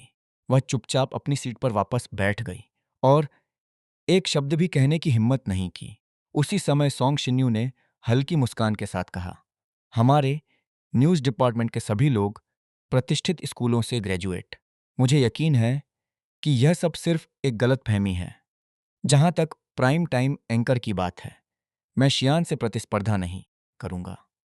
उसे ही यह पद मिल जाना चाहिए। सोंग शिन्यू की आवाज बेहद नरम थी। कुछ ही शब्दों में उसने बड़ी चतुराई से माहौल बदल दिया। ली वई ने उसकी तरफ कृतज्ञता से देखा। उधर मैं सूखी हंसी हंसा। तुम ऐसे बोल रहे हो जैसे यह एंकर की सीट पहले ही तुम्हारी जेब में हो और अब तुम उसे मुझे दान कर रहे हो। सोंग शिन्यू घबराया हुआ दिखा। शियान, तुम गलत समझ रहे हो। मेरा वो मतलब बिल्कुल नहीं था। मैंने तिरस्कार से हंसते हुए कहा, तो फिर तुम्हारा मतलब क्या था? बस करो, अब बहस मत करो। आखिरकार तांगलिंग ने तंग आकर सबको बीच में रोक दिया। इस एंकर पद के बारे में ऐसा करते हैं, हमारा स्टेशन एक बेहद महत्वपूर्ण और हाई प्रोफाइल व्यक्ति का इंटरव्यू लेने की योजना बना रहा है। जो भी उस व्यक्ति का एक्सक्लूसिव इंटरव्यू हासिल करेगा, वही प्राइम टाइम एंकर बनेगा। बेशक इंटरव्यू 1 हफ्ते के भीतर पूरा होना चाहिए। किसी ने उत्सुकता से पूछा, डायरेक्टर, वह महत्वपूर्ण व्यक्ति कौन है? तांगलिंग ने गंभीर स्वर में जवाब दिया, शिया परिवार की बड़ी बेटी शिया छिंगशुए। कमरे में मौजूद सभी लोग स्तब्ध रह गए। क्या वह बीजिंग में नहीं रहती? यहां तक कि बीजिंग टीवी स्टेशन भी उसका इंटरव्यू नहीं ले पाया, तो हमारा छोटा सा लोकल स्टेशन उसे कैसे इंटरव्यू करेगा? फिल्मिंग विभाग के झाओ युआन ने बात संभाली। तुम लोग खुद को न्यूज़ पर्सन कहते हो और यह भी नहीं जानते। मिस शिया पिछले 3 सालों से रोंगचिंग में गुप्त रूप से रह रही हैं। रोंगचिंग का रहस्यमयी शुयान ग्रुप असल में शिसन परिवार की शाखा है और आने वाला राष्ट्रीय रिसोर्ट प्रोजेक्ट उन्हीं के हाथ में है। तांग लिंग ने आगे कहा, बिल्कुल सही। तुम सब जानते हो कि शिया छिंगशुए किस स्तर की इंसान है। शिया परिवार देश का सबसे अमीर परिवार है और शिया छिंगशुए उस परिवार का अनमोल रत्न है। अब तक उन्होंने कभी कोई मीडिया इंटरव्यू स्वीकार नहीं किया, लेकिन अब रिसोर्ट प्रोजेक्ट सार्वजनिक होने वाला है। यह हमारे लिए बहुत बड़ा मौका है। मुझे लगता है कि हमें कोशिश करनी चाहिए। हालांकि यह बेहद कठिन चुनौती होगी। अगर असफल हुए तो कोई बात नहीं, लेकिन अगर सफल हो गए तो हमारा रोंगचिंग टीवी स्टेशन वह दिखाएगा जो राजधानी का टीवी स्टेशन भी नहीं कर पाया। तांग लिंग की आंखें उम्मीद से चमक रही थीं। मुझे तुम दोनों पर बहुत भरोसा है। जो भी सफल होगा, प्राइम टाइम एंकर की कुर्सी उसी की होगी। और अगर तुम दोनों में से कोई भी सफल नहीं हुआ, तो बाद में अलग मूल्यांकन किया जाएगा। मीटिंग रूम से बाहर निकलते समय मेरा चेहरा शायद ही कभी इतना गंभीर हुआ था। सोंग शिन्यू मेरे डेस्क तक आया। शियान, ओल्ड मास्टर शिया की जन्मदिन पार्टी में तुम भी थे, है ना? फिर टीपी स्टेशन पर कोई यह क्यों नहीं जानता कि तुम भी गु परिवार से हो? मैंने उसकी तरफ देखा। सोंग शिन्यू, तुम टीवी स्टेशन में नौकरी करने क्यों आए हो? क्या वैन युएटिंग को मुझसे छीनना काफी नहीं था? अब तुम मेरी नौकरी भी छीनना चाहते हो? सोंग से शिन्यू अब भी वही मासूम चेहरा बनाए हुए था। तुम मुझे गलत समझ रहे हो। मुझे बस लगा कि मेरी विशेषज्ञता इस जगह के लिए सबसे उपयुक्त है। मैंने तुमसे कुछ छीनने के बारे में कभी नहीं सोचा और मैंने वेन यूएटिंग को तुमसे नहीं छीना। यह सुनकर मैंने फिर पूछा, मैं हमेशा से एक बात को लेकर जिज्ञासु रहा हूं। उस साल तुम और वैन यूएटिंग जिस समर कैंप में गए थे, वहां आखिर हुआ क्या था? जब वैन यूएटिंग मेरे साथ होती थी तो मैं साफ महसूस कर सकता था कि वह मुझसे प्यार करती है। लेकिन उस समर कैंप से लौटने के बाद वह पूरी तरह बदल गई। उसका प्यार गायब हो गया और उसकी जगह नफरत ने ले ली। सोंग शिन्यू का चेहरा हल्का बदल गया। स्पष्ट था कि उसे कुछ साल पहले की बातें याद आ गई थीं। यह देखकर मैंने हाथ हिलाया। छोड़ो, मुझे उन गंदी बातों में कोई दिलचस्पी नहीं है। सोंग शिन्यू जल्दी से सफाई देने लगा। यह वैसा नहीं है जैसा तुम सोच रहे हो। लेकिन मैंने सारी दिलचस्पी खो दी थी। मैं खड़ा हो गया।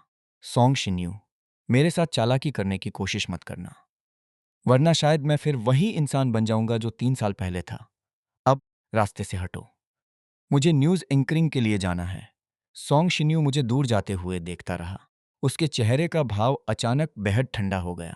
गुशियान, मैं तुमसे सब कुछ छीन लूंगा, तुम्हारी पत्नी, तुम्हारी नौकरी और यहां तक कि तुम्हारा परिवार भी।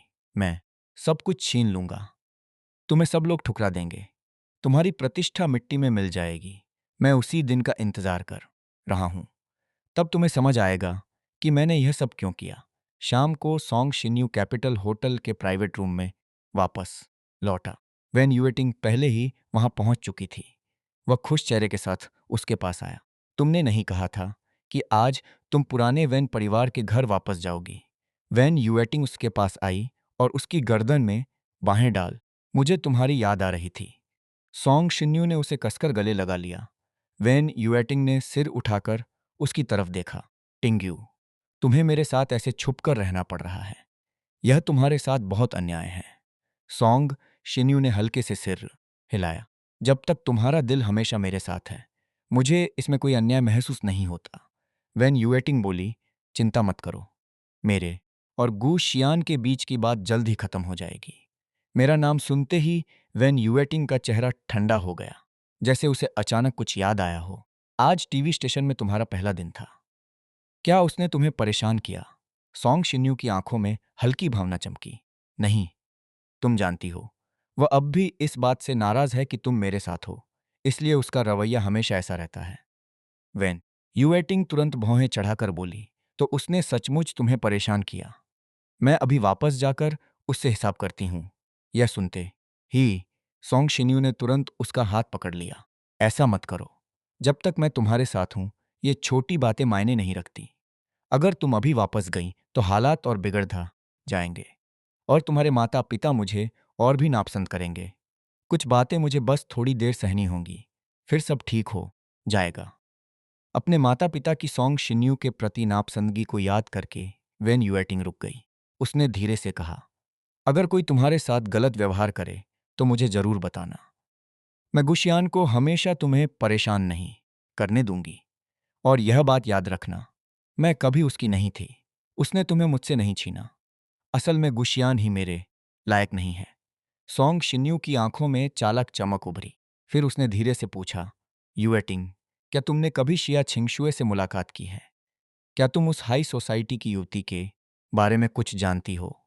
वैन यूएटिंग ने जवाब दिया, पैराडाइज रिसॉर्ट प्रोजेक्ट की वजह से हमने उसकी पसंद नापसंद जानने की काफी कोशिश की थी, लेकिन वह इंसान बहुत निजी स्वभाव की है। उसकी गतिविधियां भी बेहद रहस्यमयी हैं, इसलिए मैं उसके बारे में ज्यादा नहीं जानती। फिर उसने सिर उठाकर पूछा, तुम अचानक उसके बारे में क्यों पूछ रहे हो? सोंग शिन्यू ने बेबस मुस्कान के साथ कहा, टीवी स्टेशन ने कहा है कि अगर मैं शिया छिंगशुए का एक्सक्लूसिव इंटरव्यू हासिल कर लूं तो रात 7 बजे का प्राइम टाइम एंकर पद मेरा हो जाएगा। लेकिन आज मैंने शुयान में फोन किया। उन्होंने कहा कि अगर टीवी स्टेशन की तरफ से इंटरव्यू चाहिए तो कम से कम 6 महीने इंतजार करना होगा। वेन यूएटिंग ने कुछ पल सोचकर कहा, इस बार हमें सिर्फ एक जानकारी मिल पाई थी। शिया परिवार की बड़ी बेटी को रॉयल गोल्फ कोर्स में खेलने की आदत है। सोंग शिन्यू का चेहरा चिंता से भरा था। लेकिन रॉयल गोल्फ कोर्स तो रोंगछिंग की हाई सोसाइटी का निजी क्लब है। वहां सिर्फ मेंबर्स ही जा सकते हैं। सदस्यता शुल्क ही 1 करोड़ युआन है। मैं अंदर कैसे जा सकता हूँ? वेन यूएटिंग बोली। मेरे दादाजी उस गोल्फ कोर्स के सदस्य हैं। मैं पहले उनके साथ वहाँ खेला करती थी। कल मैं गोल्फ कोर्स मैनेजमेंट को फ़ोन कर दूंगी। तुम सीधे वेन परिवार के दामाद की पहचान इस्तेमाल करके अंदर जा सकते हो। सोंग शिन्यू की आंखों में अजीब चमक उभरी। सच में, मैं गुशियान की पहचान इस्तेमाल करके अंदर जा सकता हूँ। वेन यूएटिंग ने उसकी तरफ कोमल मुस्कान से देखा। बिल्कुल। मेरे दिल में असली वेन परिवार का दामाद हमेशा तुम ही हो। जब सोंग शिन्यू नहा रहा था, उसी समय वेन यूएटिंग ने मुझे फ़ोन किया। गुशियान, अगर तुमने दोबारा सोंग शिन्यू को परेशान करने की हिम्मत की, तो मुझे बुरा बनने के लिए दोष मत देना। मुझे यह बात बेहद हास्यास्पद लगी। मैंने जवाब दिया, क्या हुआ? क्या सोंग शिन्यू घर पहुंचते ही तुम्हारे पास शिकायत करने चला गया? वेन यूएटिंग फ़ोन पर चिल्लाई। टिंग्यू तुम्हारी तरह दो चेहरे वाला इंसान नहीं है। तुम्हारे पास पहले से बहुत कुछ है। हर चीज़ में उससे प्रतिस्पर्धा करने की कोशिश मत करो। फ़ोन कटने के बाद मैं थोड़ा चिड़चिड़ा महसूस करने लगा। स्पष्ट रूप से सोंग शिन्यू ने वह सब छीन लिया था जो मूल रूप से मेरा था, और आखिर में बुरा इंसान मैं बन गया। अब मुझे अपनी यह नौकरी भी उसे सौंप देनी चाहिए। असल में मैं लंबे समय से इस्तीफा देने के बारे में सोच रहा था, लेकिन अब अचानक मैंने वह विचार बदल दिया। अगर मुझे जाना भी है, तो तब जाऊंगा जब मैं प्राइम टाइम एंकर की कुर्सी पर बैठ चुका होऊंगा। लैपटॉप बंद करने के बाद मैंने अपना फ़ोन उठाया और कॉन्टेक्ट्स स्क्रॉल करने लगा। आखिरकार मुझे एक नंबर मिला जो फिनिक्स स्वेलोस नाम से सेव था। मैंने बिना हिचकिचाए कॉल बटन दबा दिया। दूसरी तरफ से बहुत जल्दी फ़ोन उठ गया। मिस्टर गू, क्या काम है? आवाज़ में दूरी और ठंडापन साफ था। वह अब भी शायद उस दिन मुझे इंतजार करवाने की वजह से नाराज थी, या शायद आखिरकार वह होश में आ गई थी और मुझसे साफ दूरी बनाना चाहती थी। और सच कहूं तो यही वह चीज थी जिसकी मैं उम्मीद कर रहा था। मैंने पहली बार उससे इतने गंभीर लहजे में बात की। मिस शिया, मैं रोंगचिंग टीवी स्टेशन का न्यूज़ रिपोर्टर हूं। मैं आपका व्यक्तिगत इंटरव्यू शेड्यूल करना चाहता हूं। क्या आप थोड़ा समय निकाल सकती हैं? फोन के दूसरी तरफ से ठंडी हंसी सुनाई दी। शिया छिंगशुए अच्छी तरह जानती थी कि अगर मुझे किसी चीज की जरूरत न हो, तो मैं कभी उसे संपर्क नहीं करता। कुछ सेकंड की चुप्पी के बाद वह बोली, गू शियान, तुम्हारी चमड़ी सच में बहुत मोटी है। अभी कुछ दिन पहले ही तुमने मुझे इंतजार करवाया था, और अब तुम्हें इंटरव्यू मांगने में शर्म नहीं आ रही। मैं कुछ पल चुप रहा, फिर शांत स्वर में बोला, ये दोनों पूरी तरह अलग बातें हैं। मुझे यकीन है कि मिस शिया जानती हैं, मैं हमेशा निजी और व्यावसायिक मामलों को अलग रखने वाला इंसान रहा हूं। दूसरी तरफ की औरत जैसे गुस्से से हंस पड़ी। ठीक है, तुम इंटरव्यू चाहते हो, तो अभी स्टार रिवर विला आओ और मुझसे माफी मांगो। बाकी सब बाद में धीरे धीरे बात करेंगे। मैंने दीवार घड़ी की तरफ देखा। रात के 10 बज चुके थे। अगर मैं अभी वहां जाता, तो आगे क्या होने वाला है, यह मैं बहुत अच्छी तरह जानता था।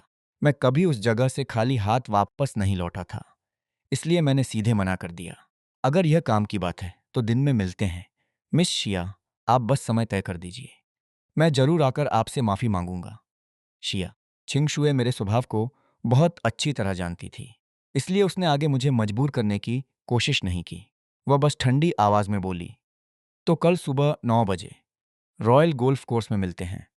मैं पहले कभी उस जगह नहीं गया था, लेकिन मुझे पता था कि ओल्ड मास्टर वेन वहां के सदस्य थे। उस गोल्फ कोर्स का एक बड़ा फायदा था। अगर किसी सदस्य का रिश्तेदार खेलना चाहे, तो बस सदस्य का नाम बताना काफी होता था। एक कार्ड पूरे परिवार के लिए इस्तेमाल किया जा सकता था। अगले दिन सुबह 9 बजे मैं समय पर रॉयल गोल्फ कोर्स पहुंच गया। अंदर जाने के बाद मैं सीधे रजिस्ट्रेशन डेस्क पर गया। एक खूबसूरत रिसेप्शनिस्ट मुस्कुराते हुए मेरे पास आई। सर, आप थोड़े अनजान लग रहे हैं। क्या आप यहाँ के सदस्य हैं? मैंने हल्का सिर हिलाया। वैन यूएडोंग मेरी पत्नी के दादाजी हैं। मुझे यकीन है कि मैं अंदर जा सकता हूँ। सही कहा ना? रिसेप्शनिस्ट का चेहरा तुरंत हैरानी से भर गया। आप भी वैन परिवार के दामाद हैं? इतना कहकर उसने दूर खड़े एक आदमी की तरफ इशारा किया। वह व्यक्ति भी खुद को वैन परिवार का दामाद बता रहा है।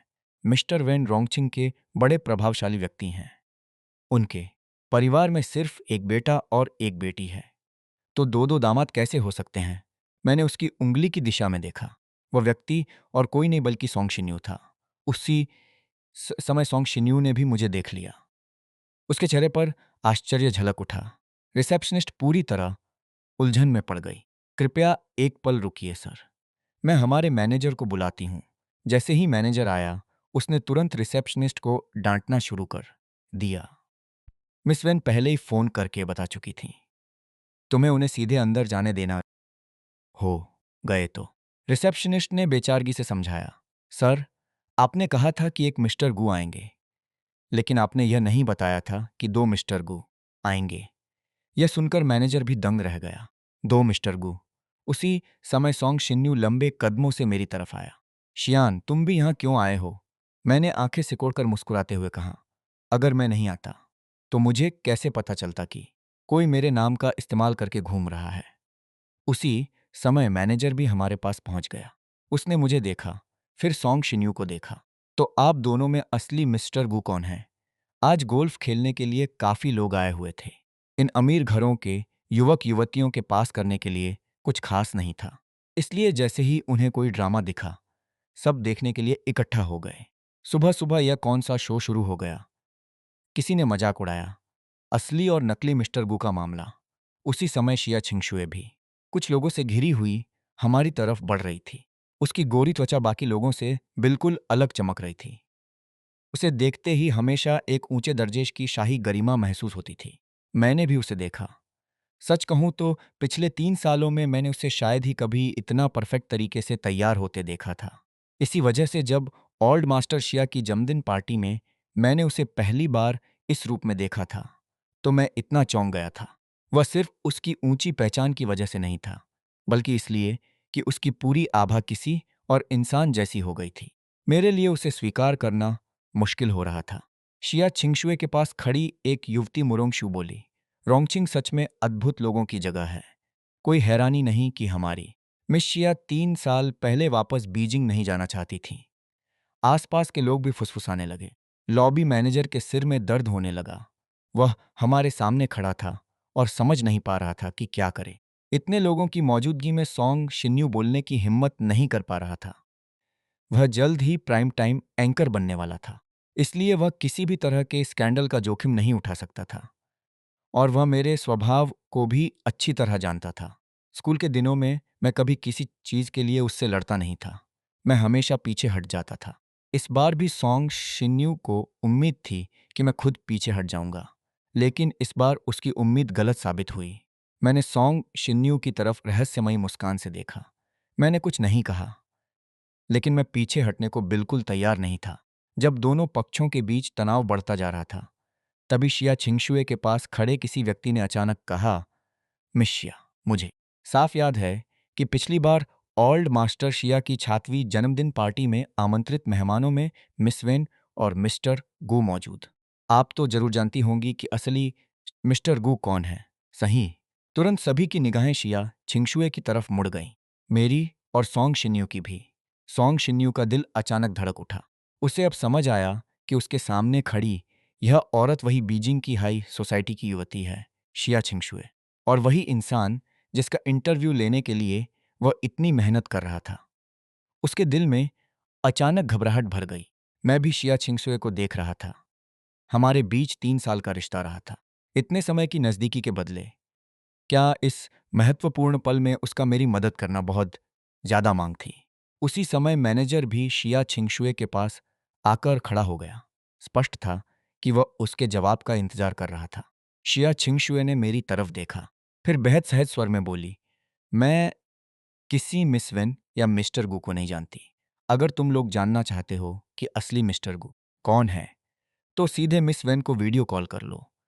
वह खुद अपने पति को पहचान लेंगी, है ना? मैं अंदर ही अंदर खुद को बेहद मूर्ख महसूस कर रहा था। सच में मिस शिया ने बहुत अच्छा सुझाव दिया था। मेरा दिल अचानक नीचे बैठ गया। मैंने देखा कि शिया छिंगशुए की भौहें हल्के से सिकुड़ी। स्पष्ट था कि वह यह सब जानबूझकर कर रही थी। वीडियो कॉल बहुत जल्दी जुड़ गया। फोन के दूसरी तरफ से वैन यूएटिंग की आवाज आई। मैनेजर झाओ, क्या बात है? मैनेजर झाओ ने विनम्रता से कहा, माफ कीजिएगा आपको परेशान किया, मिस वैन।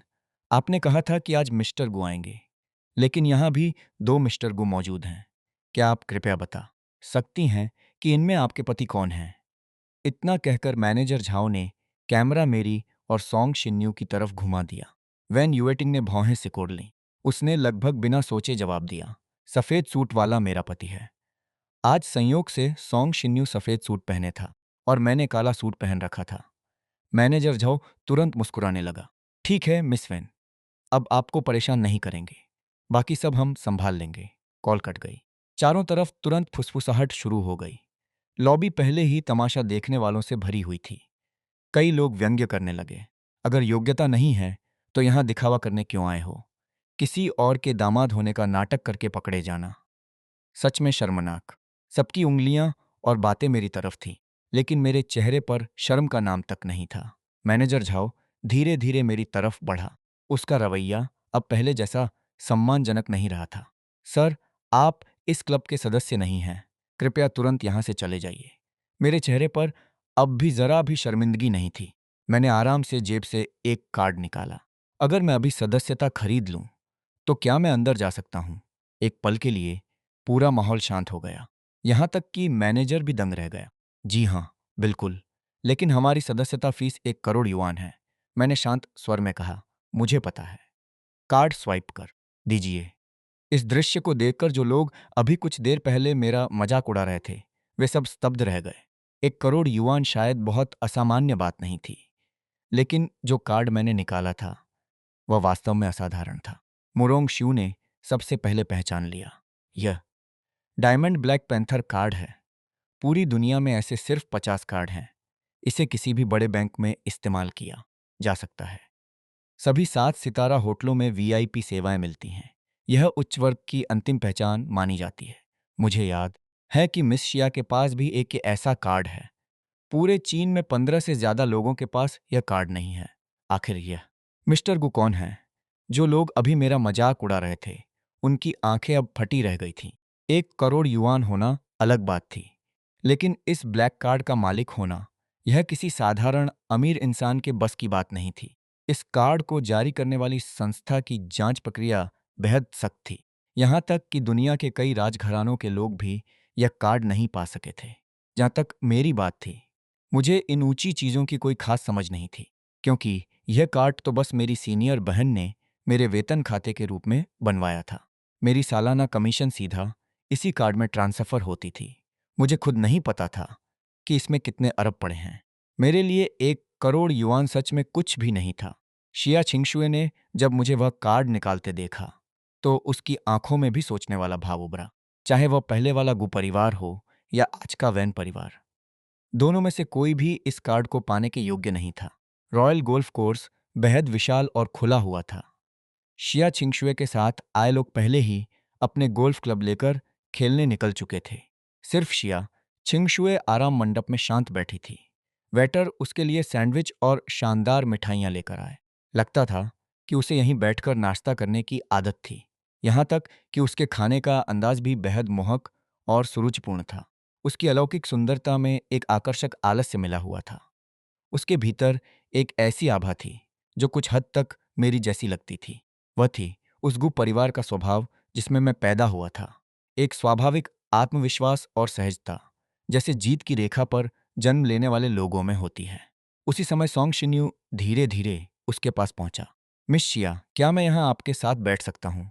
शिया छिंगशुए ने हल्का सिर उठाकर उसकी तरफ देखा। उसकी आवाज अब भी बर्फ जैसी ठंडी थी।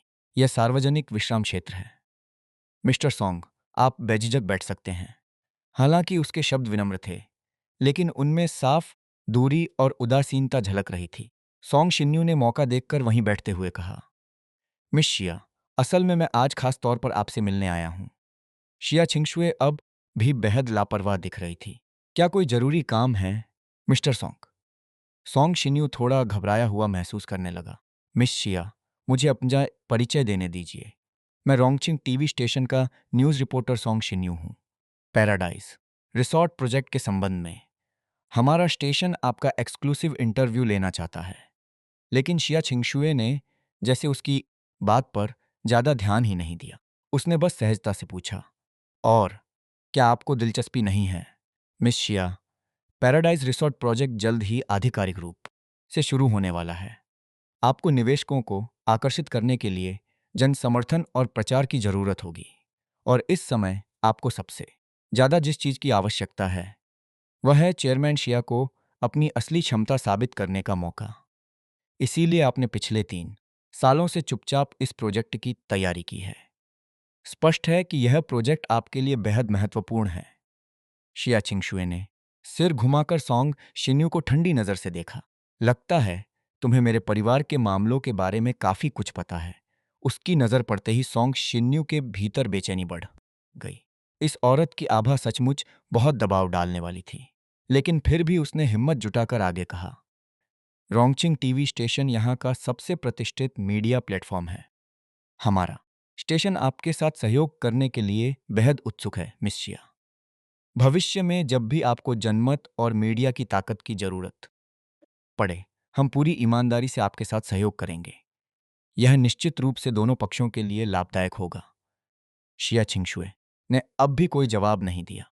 लग रहा था जैसे वह कुछ सोच रही हो। उसी समय सामने से अचानक उत्साहित आवाजें और तालियां सुनाई दी। किसी ने शानदार शॉट खेला था। सॉन्ग शिन्यू ने भी शोर की दिशा में देखा और अगले ही पल उसने मुझे कई अमीर युवतियों से घिरा हुआ देखा। मैं गोल्फ क्लब घुमा रहा था। मेरे लंबे और मजबूत शरीर की वजह से मेरा हर स्विंग बेहद सुंदर और सटीक लग रहा था।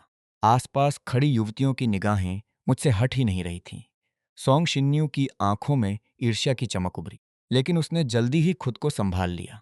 वह फिर शिया छिंगशुए से बात जारी रखने ही वाला था कि तभी शिया छिंगशुए खुद उठ खड़ी हुई। वह अपने लंबे और आकर्षक कदमों से सीधे मेरी तरफ बढ़ गई। जैसे ही वह पहुंची, उसने मुरुंग शू की उत्साहित आवाज सुनी। कमाल है मिस्टर गु, क्या आप कोई प्रोफेशनल खिलाड़ी हैं? शायद मुझे आपको अपना गुरु बना लेना चाहिए।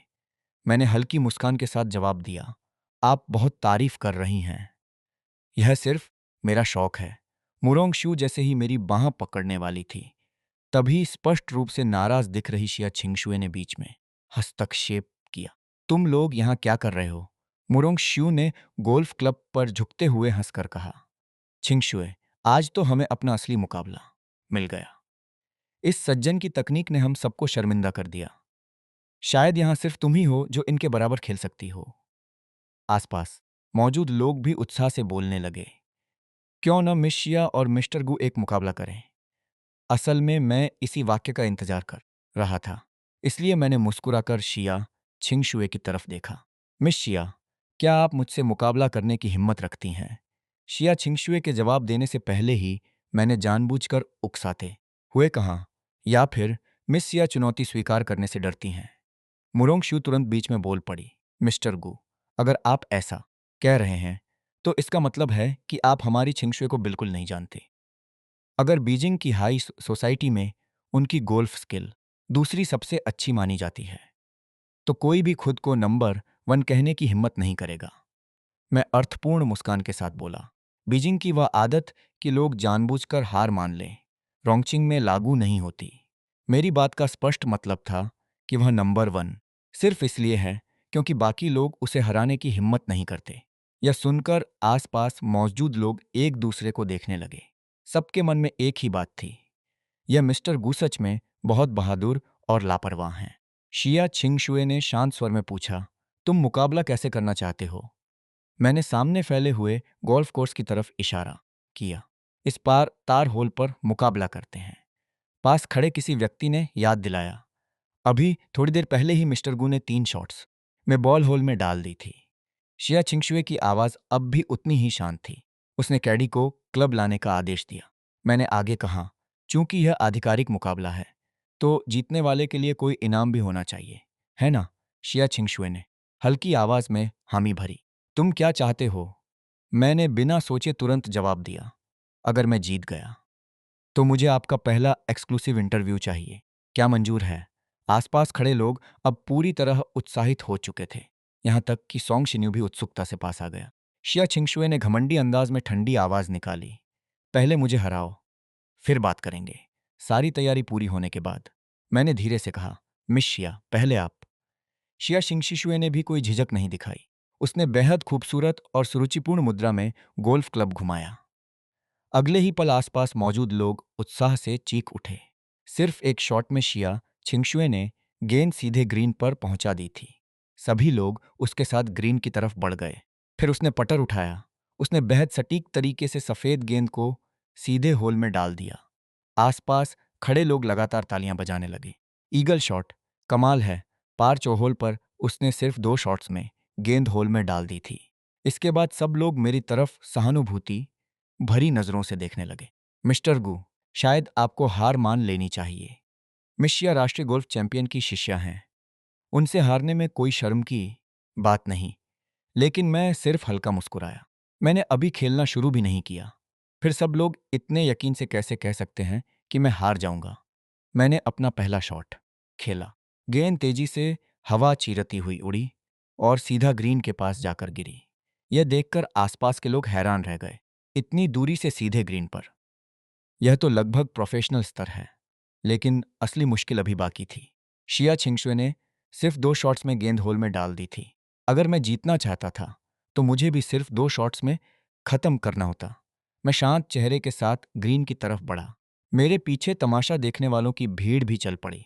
सॉन्ग शिन्यू की आंखें मुझ पर टिकी हुई थीं। उसके चेहरे पर बेचैनी साफ दिखाई दे रही थी। अगर मैं सचमुच जीत गया तो इसका मतलब था कि शिया छिंगशुए का इंटरव्यू मुझे मिल जाएगा और तब प्राइम टाइम एंकर की सीट भी मेरी हो जाती। ग्रीन पर पहुंचने के बाद मैंने पटर उठाया। आसपास अचानक पूरी तरह शांति छा गई। सभी लोग सांस रोके मेरा अगला शॉट देखने लगे। मैंने हल्के से क्लब घुमाया। सफेद गेंद धीरे धीरे आगे बढ़ी। फिर एक खूबसूरत चाप बनाते हुए सीधे होल में जा गिरी। पूरा मैदान अचानक तालियों और चीखों से गूंज उठा। यह भी ईगल शॉट है। अविश्वसनीय। मिस्टर गू ने सच में मिस शिया की बराबरी कर ली। मुरोंगशु उत्साहित होकर लगभग उछल पड़ी। कमाल है। तुम दोनों तो बिल्कुल प्रोफेशनल खिलाड़ियों जैसे हो। मैंने क्लब नीचे रखा और हल्की मुस्कान के साथ शिया छिंगशुए की तरफ देखा। लगता है यह मुकाबला ड्रॉ रहा। शिया छिंगशुए ने शांत नजर से मुझे देखा। ड्रॉ? मैंने कब कहा था कि ड्रॉ स्वीकार होगा? उसकी आंखों में हल्की चुनौती चमकी। एक और राउंड। इस बार जो हारेगा वह दूसरे की एक शर्त मानेगा। आसपास के लोग तुरंत उत्साहित हो गए। फिर से मुकाबला। आज तो सच में मजा आ गया। मैंने हल्का मुस्कुराकर पूछा, और अगर मैं जीत गया? शिया छिंगशुए ने बिना झिझक जवाब दिया, तो इंटरव्यू भी तुम्हारा, और तुम्हारी एक अतिरिक्त शर्त भी मानूंगी। मैंने भौहें उठाईं। इतनी उदार? शिया छिंगशुए की आंखों में हल्की मुस्कान उभरी। तो आज रात स्टार रिवर विला वापस चलोगे? यह सुनते ही मेरे चेहरे का भाव थोड़ा बदल गया। स्पष्ट था कि यह औरत शुरू से यही योजना बना चुकी थी। आसपास खड़े लोग तुरंत शोर मचाने लगे। मान जाओ। मिस्टर गू डर गए क्या? मुरोंग शू भी हंसते हुए बोली।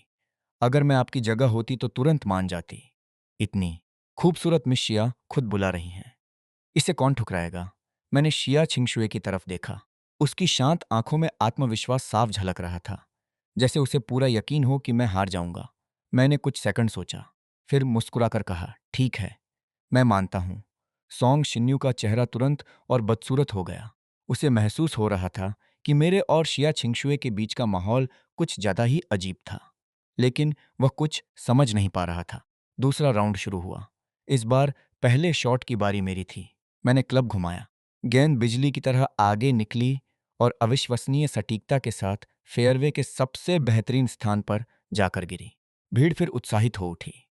इसके बाद शिया छिंगशुए ने भी शानदार शॉट खेला। दोनों के बीच का मुकाबला बेहद करीबी हो चुका था। आखिरकार निर्णायक पुट का समय आ गया। अगर यह शॉट अंदर चला गया तो मैं जीत जाता। पूरा मैदान शांत था। सबकी निगाहें सिर्फ मुझ पर टिकी थी।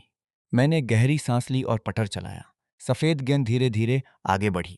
एक पल, 2 पल, फिर गेंद होल के किनारे घूमी और आखिरकार अंदर गिर गई। पूरा मैदान तालियों से गूंज उठा। जीत गए। मिस्टर गू जीत गए। मुरोंग शू तक अविश्वास से मुझे देख रही थी। तुमने सच में छिंगशुए को हरा दिया। मैंने हल्की मुस्कान के साथ शिया छिंगशुए की तरफ देखा। लगता है इस बार किस्मत मेरी तरफ थी। लेकिन शिया छिंगशुए के चेहरे पर हार का कोई गुस्सा नहीं था, बल्कि उसकी आंखों में अजीब चमक थी। वह धीरे धीरे मेरे करीब आई। फिर बहुत धीमी आवाज में बोली, गुशियान, तुम जानबूझकर मुझे उकसा रहे हो, है ना? मैंने मुस्कुराकर जवाब दिया। क्या मिस शिया को ऐसा लगता है? उसने कुछ सेकंड तक मुझे देखा, फिर शांत स्वर में बोली, ठीक है, मैं अपना वादा निभाऊंगी। तुम्हें एक्सक्लूसिव इंटरव्यू मिलेगा। लेकिन वह थोड़ा झुकी और मेरे कान के पास फुसफुसाई, तुम मुझसे हमेशा भाग नहीं सकते। इतना कहकर वह सीधी खड़ी हो गई। आसपास मौजूद लोगों को लगा जैसे उसने सिर्फ साधारण बात कही हो, लेकिन मैं साफ महसूस कर सकता था उसकी आवाज में छिपी जिद अब पहले से कहीं ज्यादा खतरनाक हो चुकी थी। मुकाबला खत्म होने के बाद आसपास मौजूद लोग धीरे धीरे बिखरने लगे, लेकिन सोंग शिन्यू वहीं खड़ा रहा। उसकी निगाहें लगातार मेरे और शिया छिंगशुए के बीच घूम रही थी। उसके चेहरे का भाव बेहद जटिल हो चुका था। उसे साफ महसूस हो रहा था कि हमारे बीच का रिश्ता सामान्य नहीं है, लेकिन वह किसी नतीजे पर नहीं पहुंच पा रहा था। उसी समय शिया छिंगशुए ने मेरी तरफ देखकर कहा, इंटरव्यू आज दोपहर हो सकता है। मेरी सेक्रेटरी बाद में समय और स्थान भेज देगी। मैंने सिर हिलाया। ठीक है। फिर मैं मुड़कर जाने लगा, लेकिन तभी पीछे से मुरोंग श्यू की आवाज आई। मिस्टर गू। मैंने पीछे मुड़कर देखा। वह मुस्कुराते हुए मेरे पास आई। क्या आपके पास समय है? हम लोग बाद में साथ लंच करने वाले हैं। अगर आप भी शामिल हों तो और मजा आएगा। उसकी आंखों में साफ रुचि दिखाई दे रही थी। आसपास खड़े कुछ लोग भी मुस्कुराने लगे। स्पष्ट था कि मुरोंग श्यू मेरे प्रति काफी दिलचस्पी दिखा रही थी। लेकिन तभी शिया छिंगशुए ने ठंडी आवाज में कहा, मुरोंग श्यू, तुम्हारे पास करने के लिए और कोई काम नहीं है। मुरोंग श्यू ने तुरंत होंठ फुला लिए। मैं तो बस पूछ रही थी। शिया छिंगशुए ने मेरी तरफ बिना कोई भाव दिखाए देखा। उसे काम है, वह नहीं जाएगा। उसका लहजा ऐसा था जैसे फैसला पहले ही हो चुका हो। मुझे यह देखकर थोड़ी हंसी आई। कुछ मिनट पहले तक वही औरत सबके सामने बेहद ठंडी और शाही बनी हुई थी, लेकिन अब वह स्पष्ट रूप से जल रही थी। मैंने जानबूझकर मुस्कुराते हुए कहा, असल में मेरे पास थोड़ा समय है। यह सुनते ही शिया छिंगचुए की आंखें तुरंत सिकुड़ गईं। मुरोंग शू खुशी से बोली, तो तय रहा, हम बाद में क्लब रेस्टोरेंट में मिलेंगे। इतना कहकर वह बाकी लोगों के साथ चली गई। अब वहां सिर्फ मैं, शिया छिंगशुए और दूर खड़ा सोंग शिन्यू बचे थे। शिया छिंगशुए ने धीरे धीरे मेरी तरफ कदम बढ़ाए। उसकी आवाज बेहद धीमी थी। गुशियान, तुम जानबूझकर मुझे गुस्सा दिला रहे हो। मैंने हल्की मुस्कान के साथ जवाब दिया, क्या मैं ऐसा कर रहा हूं? उसने बिना पलक झपकाए मेरी तरफ देखा। तुम बहुत अच्छी तरह जानते हो मुझे क्या पसंद नहीं है, मैंने शांत स्वर में कहा। लेकिन हम दोनों का रिश्ता तो पहले ही खत्म हो चुका है, सही कहा ना? यह सुनते ही उसके चेहरे का भाव थोड़ा बदल गया। कुछ सेकंड की चुप्पी के बाद उसने ठंडी हंसी हंसी। हाँ, खत्म हो चुका है। तो अब मैं तुम्हारे मामलों में दखल नहीं दूंगी। इतना कहकर वह मुड़ी और चली गई। लेकिन जाते जाते उसकी चाल पहले जैसी स्थिर नहीं लग रही थी। उधर सोंग शिन्यू धीरे धीरे मेरे पास आया। उसकी आवाज दबे गुस्से से भरी हुई थी। गुशियान, तुम और शिया छिंगशुए आखिर हो कौन एक दूसरे के? मैंने उसकी तरफ देखा और मुस्कुराया। तुम्हें क्या लगता है? सोंग शिन्यू का चेहरा और ज्यादा कठोर हो गया। तुम शादीशुदा हो। अगर वेन युएटिंग को यह सब पता चल गया तो? मैंने लापरवाही से कंधे उचकाए। तो जाकर उसे बता दो। वैसे भी तुम हमेशा यही चाहते थे, है ना? सोंग शिन्यू कुछ पल चुप रहा। फिर उसने धीमे स्वर में कहा, गुशियान, मैं सच में समझ नहीं पाता कि तुम्हारे पास आखिर ऐसा क्या है। हर कोई हमेशा तुम्हारी तरफ क्यों खिंचता है? मैंने हंसते हुए जवाब दिया, शायद क्योंकि मैं तुमसे ज्यादा हैंडसम हूं। यह सुनकर उसका चेहरा तुरंत काला पड़ गया, लेकिन मैं उसकी तरफ ध्यान दिए बिना सीधे बाहर निकल गया। दोपहर में मुझे शिया छिंगशुए की सेक्रेटरी का मैसेज मिला। इंटरव्यू की जगह शुयान बिल्डिंग तय की गई थी। जब मैं पहुंचा तो पूरा मीडिया विभाग पहले से तैयार था। स्पष्ट था कि यह इंटरव्यू बेहद महत्वपूर्ण माना जा रहा था। तांग लिंग खुद मुझे दरवाजे पर मिली। उनकी आंखों में उत्साह साफ झलक रहा था। शियान, तुमने सच में कर दिखाया। तुम्हें अंदाजा भी है कि यह इंटरव्यू कितना बड़ा मौका है। अगर यह सफल रहा तो हमारा टीवी स्टेशन पूरे देश में प्रसिद्ध हो सकता है। बाकी सहकर्मी भी अब मुझे अलग नजरों से देख रहे थे। यहां तक कि पहले हमेशा मुझे ताना मारने वाली ली वेई भी इस समय चुप थी। स्पष्ट था कि किसी ने उम्मीद नहीं की थी कि मैं सचमुच शिया छिंगशुए का इंटरव्यू हासिल कर लूंगा। कुछ देर बाद इंटरव्यू आधिकारिक रूप से शुरू हुआ। कैमरे ऑन हुए, लाइट्स जल उठीं और फिर शिया छिंगशुए धीरे धीरे अंदर आई। आज उसने सफेद बिजनेस सूट पहन रखा था। उसकी पूरी आभा बेहद ठंडी और प्रभावशाली लग रही थी। जैसे ही वह बैठी पूरे स्टूडियो का माहौल बदल गया। यहां तक कि अनुभवी कैमरा स्टाफ भी तनाव महसूस करने लगा। मैं उसके सामने बैठ गया। हमारी आंखें कुछ सेकंड के लिए मिली, फिर उसने बहुत हल्की मुस्कान दी। सिर्फ मैं समझ सकता था कि उस मुस्कान के पीछे क्या छिपा था। इंटरव्यू शुरू होते ही पूरा स्टूडियो पूरी तरह शांत हो गया। मैंने पेशेवर मुस्कान के साथ पहला सवाल पूछा। मिस शिया, पैराडाइज रिसॉर्ट प्रोजेक्ट को लेकर बाहरी दुनिया में काफ़ी चर्चा हो रही है। क्या आप संक्षेप में बता सकती हैं कि यह प्रोजेक्ट रोंगछिंग के लिए कितना महत्वपूर्ण होगा? शिया छिंगशुए ने शांत और स्थिर आवाज में जवाब दिया। पैराडाइज रिसॉर्ट सिर्फ एक व्यावसायिक परियोजना नहीं है। यह रोंगछिंग के भविष्य के पर्यटन, निवेश और अंतर्राष्ट्रीय विकास से जुड़ा हुआ है। अगर सब कुछ योजना के अनुसार हुआ, तो अगले 10 वर्षों में रोंगछिंग पश्चिमी क्षेत्र का सबसे महत्वपूर्ण पर्यटन शहर बन सकता है। उसकी आवाज़ साफ, ठंडी और बेहद प्रभावशाली थी। कैमरे के सामने वह पूरी तरह एक परफेक्ट बिजनेस लीडर जैसी लग रही थी। तांगलिंग और बाकी स्टाफ के चेहरों पर उत्साह साफ दिखाई दे रहा था। इंटरव्यू बेहद सुचारू तरीके से आगे बढ़ रहा था। लेकिन तभी मैंने अचानक अगला सवाल पूछा। तो क्या मिस शिया ने कभी ऐसा सोचा है कि इतने बड़े प्रोजेक्ट्स के बीच इंसान अपनी निजी जिंदगी खो देता है? पूरा स्टूडियो कुछ पल के लिए शांत हो गया। स्पष्ट था कि यह सवाल स्क्रिप्ट में नहीं था। तांग लिंग ने तुरंत घबराकर मेरी तरफ देखा, लेकिन शिया छिंगशुए के चेहरे पर कोई बदलाव नहीं आया। उसने सिर्फ हल्की मुस्कान के साथ मेरी तरफ देखा। मिस्टर गू का सवाल काफी दिलचस्प है, लेकिन मुझे नहीं लगता कि काम और निजी जिंदगी में टकराव होना जरूरी है। कम से कम मेरे लिए नहीं। मैंने शांत स्वर में आगे पूछा। तो अगर एक दिन आपके करियर और किसी से इंसान के बीच चुनाव करना पड़े जिसे आप बहुत महत्व देती हों, तो आप क्या चुनेंगी? स्टूडियो का माहौल और अजीब हो गया। कुछ स्टाफ सदस्य अब एक दूसरे को देखने लगे थे। स्पष्ट था कि सवाल अब इंटरव्यू से ज्यादा व्यक्तिगत होते जा रहे थे। लेकिन शिया छिंगशुए अब भी बेहद शांत थी। उसने बिना पलक झपकाए मेरी तरफ देखा, फिर धीरे से बोली, अगर वह इंसान सच में मेरे लिए महत्वपूर्ण हुआ, तो मैं उसे कभी जाने नहीं दूंगी। उसकी आवाज़ धीमी थी, लेकिन उसमें छिपा अर्थ सिर्फ मैं समझ सकता था। कुछ सेकंड तक हमारी आंखें एक दूसरे पर टिकी रहीं। फिर मैंने मुस्कुराकर अगला औपचारिक सवाल पूछ लिया। बाकी इंटरव्यू सामान्य तरीके से पूरा हुआ।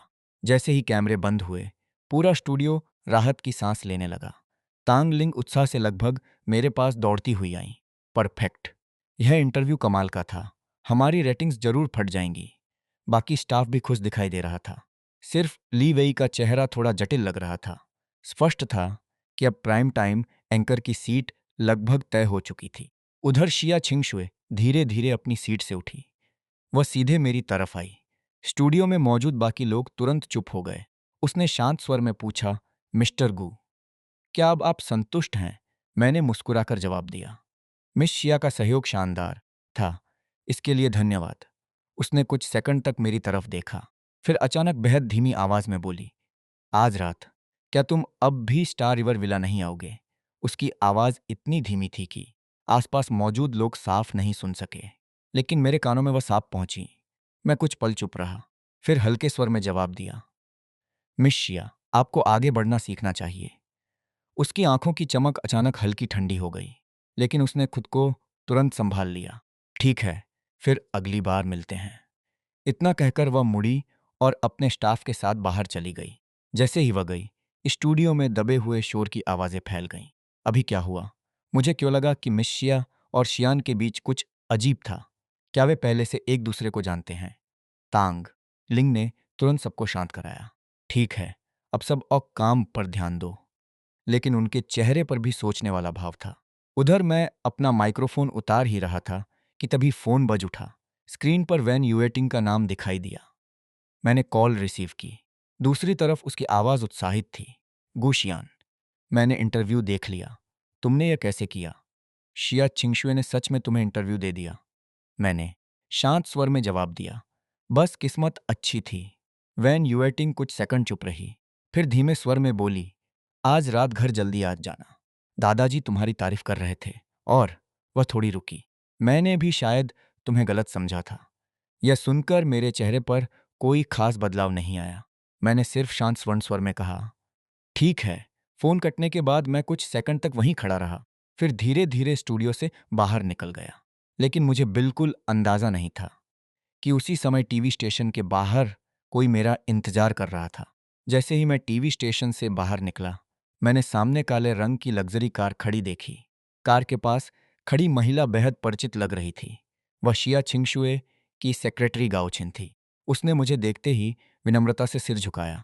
मिस्टर गु, सीईओ शिया ने मुझे आपको लेने भेजा है। मैंने भौहें हल्की सिकोड़ लीं। मैंने पहले ही कह दिया था कि मैं नहीं जाऊंगा।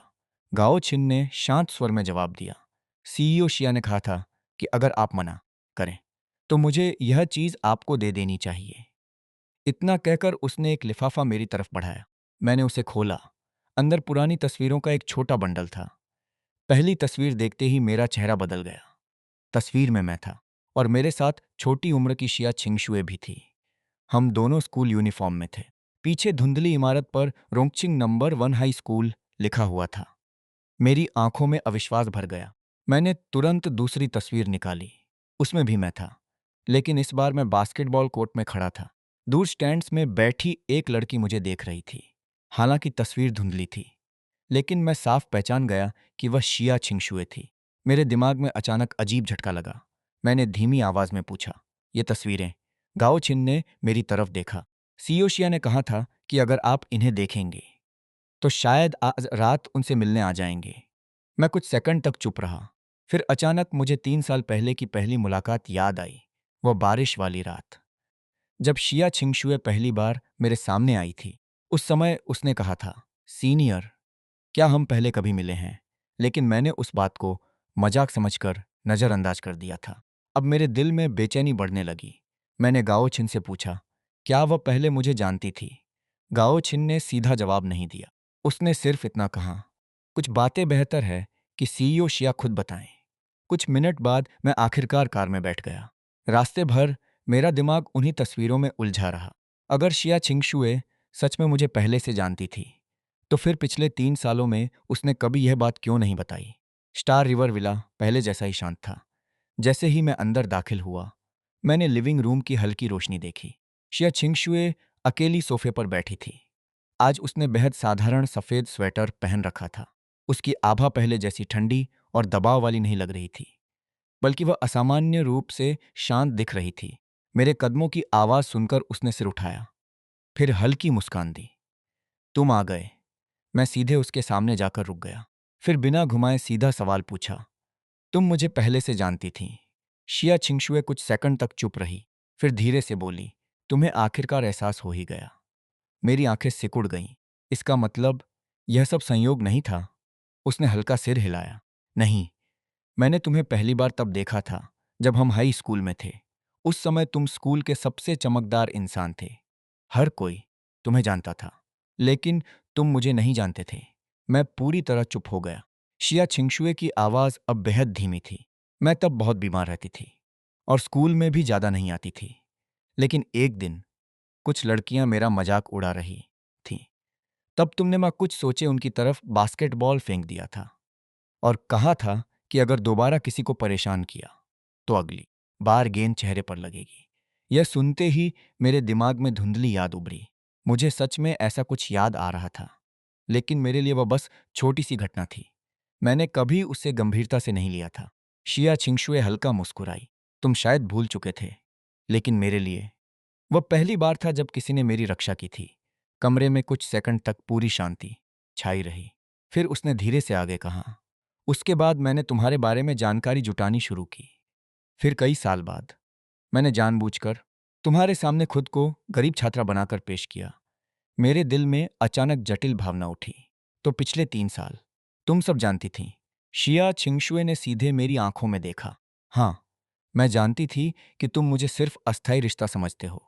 मैं यह भी जानती थी कि तुम्हारे दिल में हमेशा वेन युएटिंग थी। लेकिन फिर भी उसकी आवाज अचानक बहुत धीमी हो गई। मैं रुक नहीं पाई, क्योंकि उस समय तक मैं तुम्हें बहुत लंबे समय से पसंद करती थी। मैं पूरी तरह चुप खड़ा रहा। पहली बार मुझे लगा शायद मैं में इस औरत को कभी समझ ही नहीं पाया। कमरे का माहौल बेहद शांत हो गया था। मैं लंबे समय तक कुछ नहीं बोला। मेरे हाथ में अब भी वही पुरानी तस्वीरें थीं। मैंने कभी कल्पना भी नहीं की थी कि 3 साल पहले की वह संयोग वाली मुलाकात असल में इतने लंबे इंतजार का परिणाम थी। शिया चिंगशुए ने मेरी तरफ देखा। उसकी आवाज में पहली बार हल्की घबराहट थी। क्या अब तुम्हें लगता है कि मैं बहुत मूर्ख हूं? मैंने धीरे से सिर हिलाया। नहीं, मुझे लगता है मैं बहुत मूर्ख था। अगर शुरुआत में ही मुझे सच्चाई पता होती तो शायद मैं उसके साथ वैसा व्यवहार कभी नहीं करता। शिया छिंगशुए हल्का मुस्कुराई। लेकिन अगर तुम्हें सच पहले पता चल जाता तो तुम शायद मेरे करीब आने की हिम्मत ही नहीं करते। मैं कुछ पल चुप रहा, फिर आखिरकार मान लिया। तुम सही कह रही हो। उसने सोफे के पास खाली जगह की तरफ इशारा किया। बैठो। इस बार मैंने मना नहीं किया। मैं धीरे धीरे उसके पास जाकर बैठ गया। कुछ सेकंड तक हम दोनों चुप रहे। फिर मैंने धीमे स्वर में पूछा, तो उस दिन जब मैं तुम्हें छोड़कर चला गया था तब तुम इतनी गुस्सा क्यों हुई थी, शिया? छिंगशुए ने मेरी तरफ देखा। उसकी आंखों में जटिल भावना उभरी। क्योंकि मेरे लिए वह रिश्ता कभी खेल नहीं था, लेकिन तुम्हारे लिए मैं सिर्फ एक अस्थायी विकल्प थी। उसकी आवाज शांत, लेकिन उसमें छिपी चोट साफ महसूस हो रही थी। मेरे दिल में अचानक भारीपन महसूस हुआ। मैंने पहली बार महसूस किया कि पिछले 3 सालों में शायद सबसे क्रूर इंसान मैं ही था।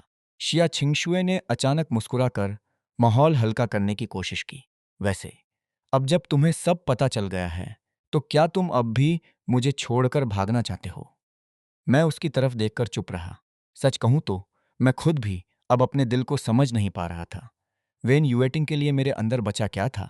आदत, जिम्मेदारी, या सिर्फ पुरानी यादें? और दूसरी तरफ शिया छिंगशुए थी, एक ऐसी औरत जिसने मुझे कई सालों तक चुपचाप पसंद किया और फिर 3 साल तक बिना शिकायत मेरे साथ रही। कमरे में हल्की बारिश की आवाज गूंज रही थी। शिया छिंगशुए ने धीरे से सिर मेरे कंधे पर टिका दिया। इस बार मैंने उसे दूर नहीं हटाया। कुछ देर बाद उसने बहुत धीमी आवाज में पूछा, गुशियान, अगर मैं तुमसे पहले मिली होती तो क्या तुम मुझसे प्यार करते? मैंने खिड़की के बाहर गिरती बारिश की तरफ देखा, फिर धीमे स्वर में जवाब दिया, शायद। यह सुनते ही उसके होठों पर हल्की मुस्कान आ गई। शायद? यह जवाब बहुत चालाकी भरा है। मैं भी हल्का हंस पड़ा। मैं न्यूज़ रिपोर्टर हूं। शब्दों के साथ सावधान रहना मेरी आदत है। शिया छिंगशुए ने आंखें बंद कर लीं। लेकिन मैं तुम्हें एक बात साफ बता दूं, अब जबकि तुम सच्चाई जान चुके हो, मैं तुम्हें दोबारा आसानी से जाने नहीं दूंगी। उसकी आवाज बेहद शांत थी, लेकिन उसमें वही पुरानी जिद साफ छिपी थी। मैंने उसकी तरफ देखा, फिर पहली बार गंभीरता से पूछा, शिया छिंगशुए, अगर एक दिन मैं सच में वैन परिवार छोड़ दूं, तो क्या तुम सच में मुझसे शादी करोगी? यह सवाल सुनते ही वह धीरे धीरे सीधी बैठ गई। उसकी आंखें बिना पलक झपकाए मेरी तरफ टिकी थीं। कुछ सेकंड बाद उसने बेहद गंभीर आवाज में कहा, मैं करूंगी। जब तक तुम तैयार हो, मैं किसी भी समय तुमसे शादी कर सकती। उसकी आंखों में मजाक का नाम तक नहीं था। पहली बार मुझे एहसास हुआ कि यह औरत अपने हर शब्द को सच मानती है।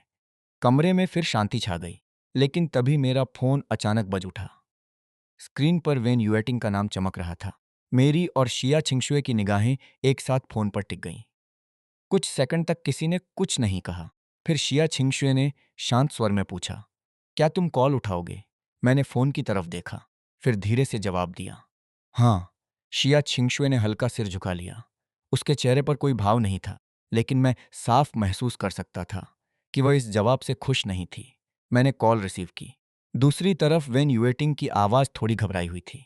गुशियान, तुम अभी कहाँ हो? मैंने शांत स्वर में जवाब दिया, बाहर हूं। वेन यूएटिंग कुछ सेकंड चुप रही, फिर अचानक बोली, क्या तुम आज वापस नहीं आओगे? मैं जवाब देने ही वाला था कि तभी शिया छिंगशुए ने धीरे से मेरा हाथ पकड़ लिया। उसकी उंगलियां ठंडी थीं, लेकिन पकड़ बेहद मजबूत थी। कमरे का माहौल अचानक फिर तनावपूर्ण हो गया। फोन के दूसरी तरफ वैन यूएटिंग अब भी मेरे जवाब का इंतजार कर रही थी, लेकिन इस समय मेरा ध्यान पूरी तरह उस हाथ पर था जिसने मेरी कलाई पकड़ रखी थी। शिया छिंगशुए की उंगलियां धीरे धीरे कसती जा रही थी। उसकी आंखें शांत थीं, लेकिन उनमें छिपी बेचैनी साफ महसूस हो रही थी। मैं कुछ सेकंड चुप रहा, फिर फोन पर धीरे से बोला, आज रात शायद वापस नहीं आ पाऊंगा। दूसरी तरफ अचानक खामोशी छा गई। कुछ पल बाद वैन यूएटिंग की आवाज आई, तुम कहाँ हो? मैं जवाब देने ही वाला था कि तभी शिया छिंगशुए ने धीरे से मेरा फोन नीचे कर दिया। फिर उसने मेरी तरफ देखते हुए बेहद धीमी आवाज में कहा, अगर तुम झूठ बोलने वाले हो तो कम से कम आज रात मत बोलो। कमरे में कुछ सेकंड तक सिर्फ बारिश की आवाज सुनाई देती रही। आखिरकार मैंने फोन पर कहा, मैं स्टार रिवर विला में हूं। जैसे ही ये शब्द निकले, दूसरी तरफ की सांसें रुकती हुई महसूस हुई। वैन यूएटिंग की आवाज तुरंत बदल गई। तुम शिया छिंगशुए के साथ हो? मैंने शांत स्वर में जवाब दिया, हाँ। दूसरी तरफ फिर कुछ सेकंड तक चुप्पी रही। फिर अचानक कॉल कट गई। कमरे में फिर सन्नाटा फैल गया। मैंने धीरे से फोन नीचे रखा। उसी समय शिया छिंगशुए ने मेरी तरफ देखा। उसकी आंखों में अब जटिल भावना थी। तुमने सच बता दिया। मैंने हल्की सांस छोड़ी। अब शायद झूठ बोलने का कोई मतलब नहीं बचा। शिया छिंगशुए कुछ सेकंड तक चुप रही। फिर धीरे से बोली, क्या तुम्हें पछतावा हो रहा है? मैंने उसकी तरफ देखा। मुझे खुद नहीं पता। यह जवाब सुनकर उसने हल्की मुस्कान दी। कम से कम तुमने पहली बार ईमानदारी से जवाब दिया। उधर वेन परिवार के पुराने घर में माहौल पूरी तरह बदल चुका था। वेन यूएटिंग फोन हाथ में लिए खड़ी थी। उसके चेहरे पर अविश्वास साफ दिखाई दे रहा था। उसने कभी कल्पना भी नहीं की थी कि गू शियान सच में शिया छिंगशुए के साथ होगा। और सबसे ज्यादा उसे यह बात चुभ रही थी कि उसने खुद अपने कानों से यह सच सुना था। उसी समय सोंग शिन्यू कमरे में दाखिल हुआ। उसने वैन यूएटिंग का चेहरा देखा और तुरंत पूछा, क्या हुआ? वैन यूएटिंग कुछ सेकंड तक चुप रही। फिर धीमी आवाज में बोली, गुशियान अभी स्टार रिवर विला में है। सोंग शिन्यू की आंखें तुरंत सिकुड़ गईं। क्या मतलब? वैन यूएटिंग ने होंठ भींच लिए। वह अभी शिया छिंगशुए के साथ है। कमरे का माहौल तुरंत भारी हो गया। सोंग शिन्यू के चेहरे का भाव बेहद बदसूरत हो चुका था। उसे सबसे ज्यादा जिस चीज से डर था वही सच साबित हो रही थी। उसने तुरंत कहा, शायद कोई गलत फहमी हो। गू शियान ऐसा इंसान नहीं लगता। लेकिन वेन यूएटिंग अचानक हंस पड़ी। वह हंसी खुद पर व्यंग्य जैसी थी। मैं उसे 10 साल से जानती हूं, लेकिन अब मुझे लग रहा है शायद मैं उसे कभी समझ ही नहीं पाई। उसकी आंखों में जटिल भावना उभर आई। उसे अचानक बहुत सी बातें याद आने लगीं। पिछले कुछ महीनों में गू शियान का बदलता रवैया, उसकी बढ़ती दूरी, और सबसे अहम, जब भी शिया छिंगशुए का नाम आता, उसका अजीब व्यवहार। पहले उसने कभी इन बातों पर ध्यान नहीं दिया था, लेकिन अब सब कुछ जोड़ने पर एक भयानक संभावना सामने आ रही थी। उधर स्टार रिवर विला में शिया छिंगशुए धीरे धीरे मेरे और करीब आ गई। उसने बहुत धीमी आवाज में पूछा, अब क्या होगा? मैंने उसकी तरफ देखा। मुझे नहीं पता। शिया छिंगशुए ने हल्की मुस्कान दी। गुशियान, तुम हमेशा कहते थे कि तुम्हें सबसे ज्यादा नियंत्रण पसंद है, लेकिन अब पहली बार लगता है चीजें तुम्हारे नियंत्रण से बाहर जा रही हैं। मैंने सूखी हंसी हंसी। शायद।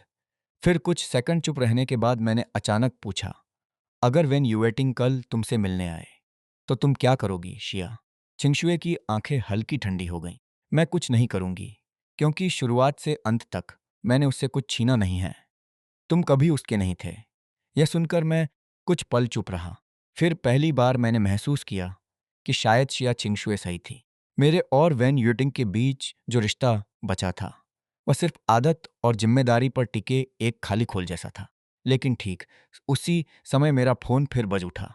इस बार स्क्रीन पर नाम देखकर मेरी आंखें सिकुड़ गईं। कॉल करने वाला था गु परिवार का वर्तमान मुखिया, गु हाओमिंग। फोन स्क्रीन पर गु हाओमिंग नाम चमक रहा था। कमरे का माहौल अचानक ठंडा हो गया। शिया छिंगशुए ने भी स्क्रीन की तरफ देखा। उसकी आंखों में हल्की सोच उभरी। मैंने कुछ सेकंड तक फोन को देखा, फिर आखिरकार कॉल रिसीव कर ली। दूसरी तरफ से गुहाओमिंग की परिचित आवाज आई, भाई, काफी समय हो गया।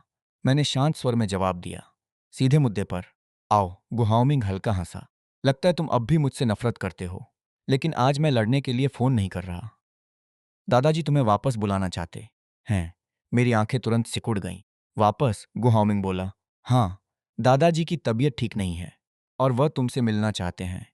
कुछ सेकंड तक मैं चुप रहा, फिर धीरे से पूछा, उन्होंने अचानक मुझे याद कैसे कर लिया? गुहाओमिंग की आवाज में हल्की जटिलता थी, क्योंकि उन्होंने हाल ही में तुम्हारे बारे में बहुत कुछ सुना है। रोंगछिंग में जो कुछ हो रहा है उसकी खबर अब बीजिंग तक पहुंच चुकी है। और वह थोड़ा रुका। उन्होंने शिया परिवार की बड़ी बेटी के बारे में भी सुना है। कमरे में हल्की खामोशी छा गई। मेरी और शिया छिंगशुए की निगाहें कुछ सेकंड के लिए मिली। फिर मैंने फोन पर पूछा, अगर मैं वापस न जाऊं तो? गुहाओमिंग ने शांत स्वर में जवाब दिया, यह तुम्हारी मर्जी है। लेकिन दादाजी ने सिर्फ एक बात कही थी। उन्होंने कहा, अगर तुम इस बार भी वापस नहीं आए तो शायद जिंदगी भर उनसे नहीं मिल पाओगे। फोन कट गया। कमरे में फिर सन्नाटा छा गया। मैं कुछ देर तक फोन हाथ में लिए खड़ा रहा। उसी समय शिया छिंगशुए धीरे से बोली, क्या तुम वापस जाओगे? मैंने जवाब नहीं दिया। सच कहूं तो मैं खुद भी नहीं जानता था। गु परिवार वह जगह थी जहां मेरा बचपन बीता था, लेकिन वही जगह मेरे लिए सबसे ज्यादा दर्द की वजह भी बनी। 3 साल पहले डीएनए रिपोर्ट आने के बाद सब कुछ बदल गया था। मैं अब उस परिवार का असली वारिस नहीं था और तभी से मैं उनके लिए बाहरी इंसान बन गया था। लेकिन चाहे कितना भी दर्द क्यों न हो, कुछ रिश्ते पूरी तरह टूटते नहीं हैं। शिया छिंगशुए धीरे धीरे मेरे सामने आकर खड़ी हो गई। उसकी आवाज बेहद नरम थी। अगर तुम जाना चाहते हो तो जाओ, कम से कम अपने दिल में पछतावा मत छोड़ो। मैंने उसकी तरफ देखा, फिर अचानक पूछा, अगर मैं बीजिंग चला गया तो क्या तुम मेरा इंतजार करोगी? शिया छिंगशुए हल्का मुस्कुराई। मैंने तुम्हारा इतने साल इंतजार किया है, कुछ और दिन भी कर सकती हूं। उसकी आवाज में कोई झिझक नहीं थी। मैं कुछ सेकंड तक उसे देखता रहा। फिर पहली बार मैंने धीरे से उसका हाथ पकड़ लिया। इस बार उसने मुझे कसकर पकड़ लिया, जैसे उसे डर हो कि अगर उसने छोड़ा तो मैं फिर गायब हो जाऊंगा। खिड़की के बाहर बारिश अब भी लगातार गिर रही थी, लेकिन कमरे के भीतर का माहौल पहले जैसा भारी नहीं रहा था। कुछ देर बाद मैंने धीमे स्वर में कहा, कल मैं बीजिंग जाऊंगा। शिया छिंगशुए ने बस हल्का सिर हिलाया। फिर अचानक उसने मुस्कुराकर पूछा, तो क्या अब मैं आधिकारिक रूप से तुम्हारी गर्लफ्रेंड हूं? मैं उसकी बात सुनकर हंस पड़ा। मिस शिया, आप इतनी बड़ी हस्ती होकर भी ऐसी बातें करती हैं। उसने भौहें चढ़ाईं। तो क्या तुम मना कर रहे हो? मैंने उसकी आंखों में देखते हुए जवाब दिया, नहीं, मैं सिर्फ सोच रहा हूं, अगर बीजिंग की हाई सोसाइटी को पता चला कि उनकी राजकुमारी 3 साल तक मेरे साथ छुपकर रह चुकी है, तो शायद पूरा शहर पागल हो जाएगा। शिया छिंगशुए हंस पड़ी। यह शायद पहली बार था जब मैंने उसे इतना खुलकर हंसते देखा। उसने धीरे से अपना सिर मेरे कंधे पर रख दिया। फिर बहुत धीमी आवाज में बोली, उन्हें जो सोचना है सोचने दो। मुझे सिर्फ इतना पता है, इस बार मैं तुम्हें सच में जाने नहीं दूंगी। मैंने खिड़की के बाहर गिरती बारिश की तरफ देखा, फिर धीरे से उसकी उंगलियां और कसकर पकड़ लीं। शायद इस बार सच में सब कुछ बदलने वाला था।